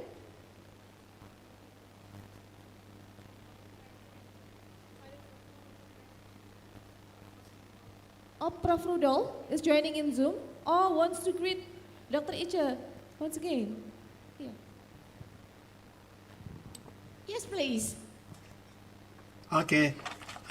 Thank you so much for giving me again the time to talk. Ica, this is something that I think remind me my old teacher from Taruna Bhakti in Bandung that make me or shape me today, exactly as what you said to us today. Yes, yes. So if you do not want to be replaced by AI, be human. This is wonderful. This is something that very simple. Just be human. Because human have relationship. And relationship is not networking. If you have relationship, you do silaturahmi. You do gotong royong. You do regenerative. And that is how we membangun bangsa. So I think the one that we can do probably together using Chromebook. I believe there's a lot of Chromebook in Indonesia right now. I built something with Universitas Pahlawan.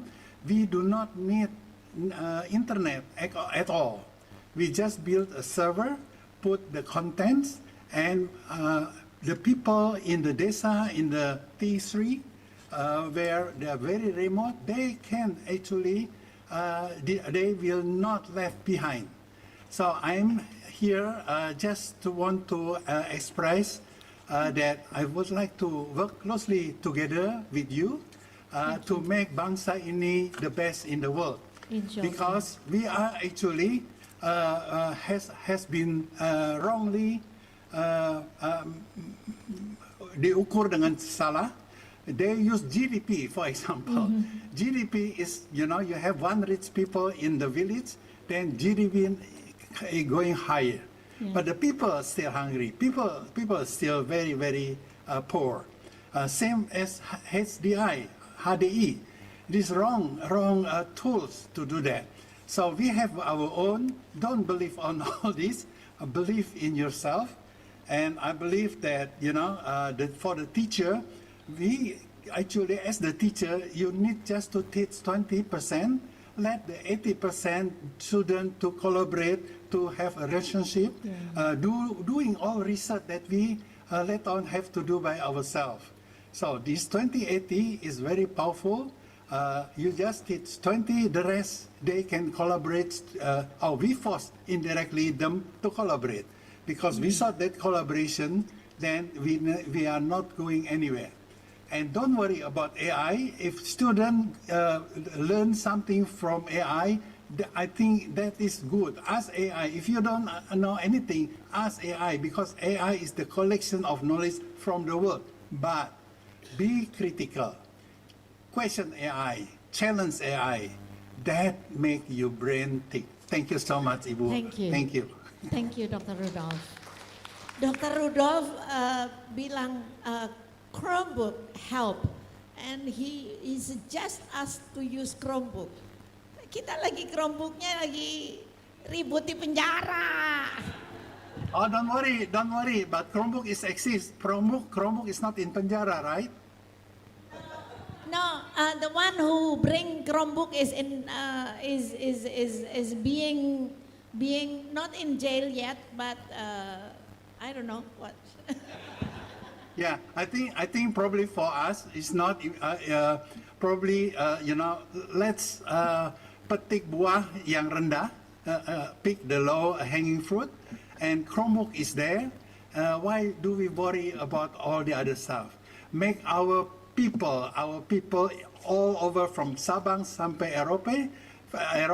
Sabang sampai Merauke, from Myanmar sampai Pulau Rote, be the best people in the world. I'm here to help. Right. Thank you so much, Dr. Rudolph, for the nice additional insightful information regarding the use of AI. That actually AI cannot replace the educator, cannot replace the teacher, but AI can be one kind of tool or assistance. Yeah. Okay, thank you. Before we end this special session, I would like to just short conclusion based on Ibu Dr. Icha Khadijah's presentations, that there are three essential dimensions of education. The first one is technology, the second one is relationship, and the last one is ethics. All of those kinds of dimensions must be together. We cannot separate these dimensions one by one, because technology can process information but cannot truly understand human dignity. And relationship remind us that human beings are not machines. And also ethics also remind us that not everything technologically possible is morally right. Okay, so ladies and gentlemen, we will come to the end of this main session. But before we come to the end, maybe there is a handing of certificate for Ibu Icha Khadijah. Ada sertifikat dari panitia barangkali. Yes, and some souvenirs. Ibu, kami persilakan. And the Jin? Yeah.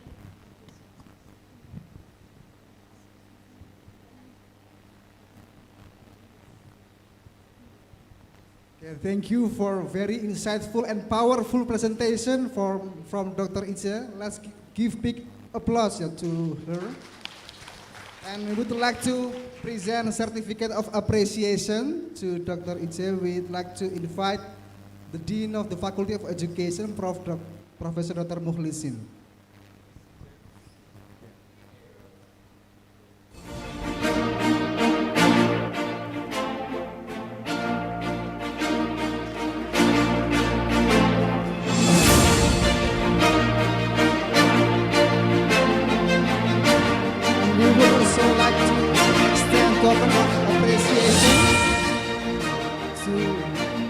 Souvenir.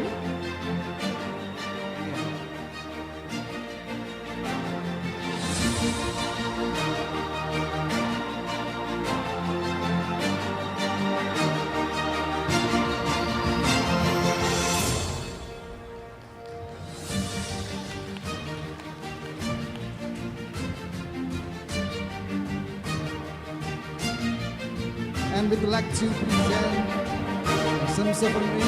We'd like to invite Pak Dr. Basik to come to the stage.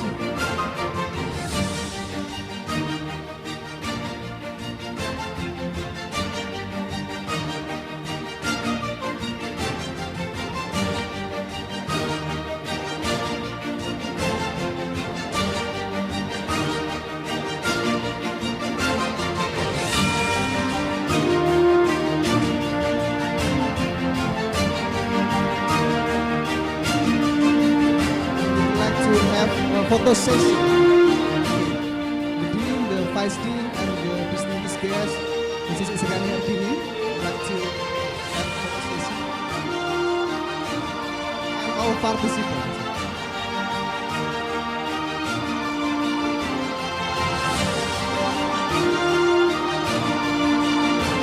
The participants are welcome to stand.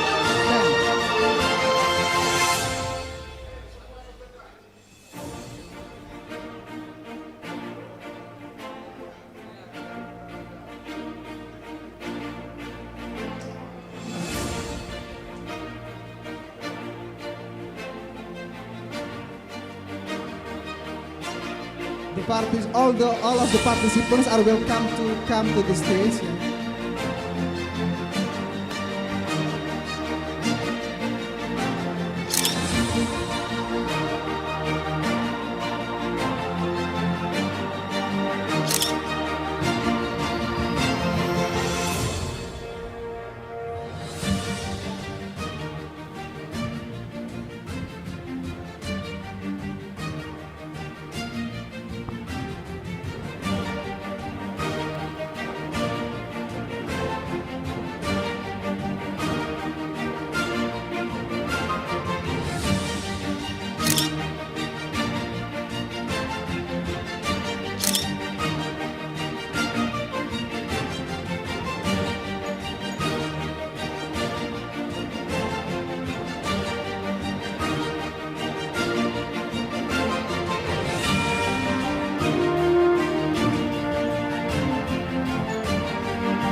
Worries, Bapak Ibu. We will have 2 sessions of photo session.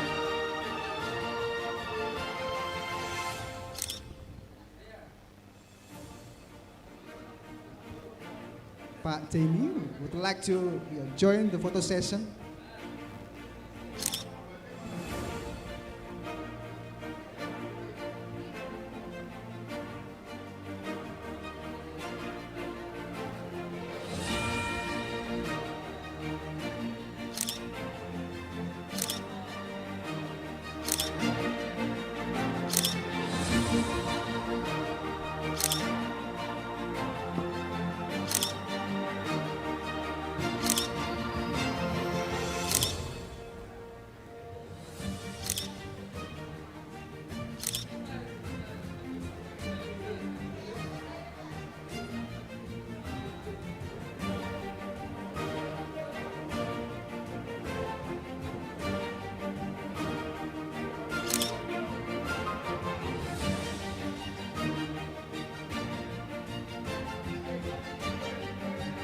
Mantap.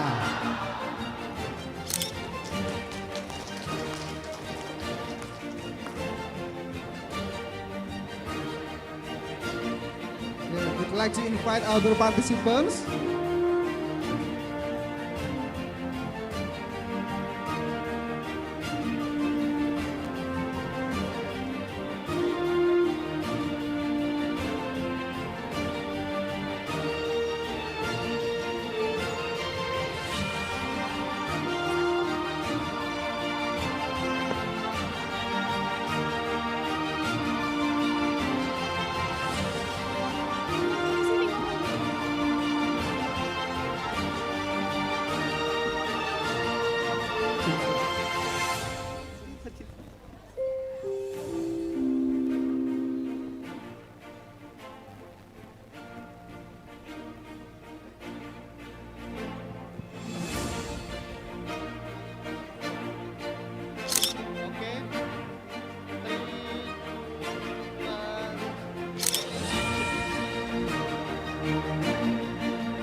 Mantap.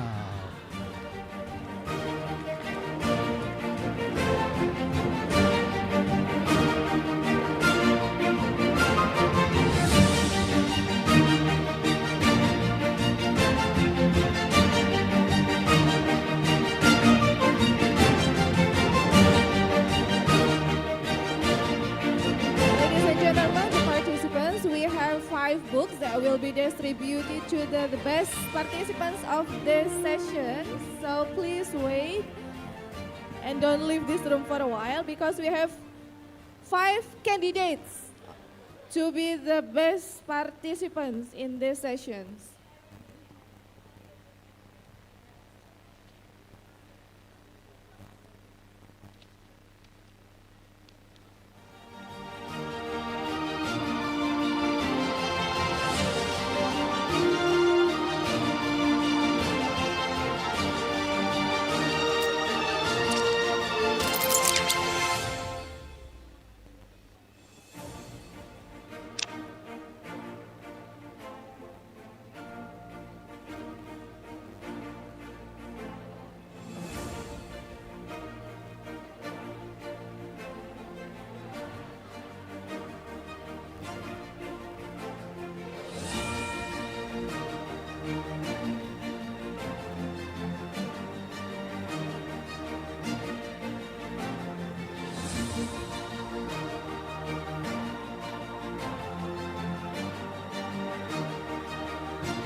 Okay, while waiting for the photo session, we'd like to announce the best participants that delivered some the best questions. The first is Professor Baharudin. Prof. Bahar, congratulations. Yes, would you like to come forward? And then Babangida, would you like to? Yes. Ajeng.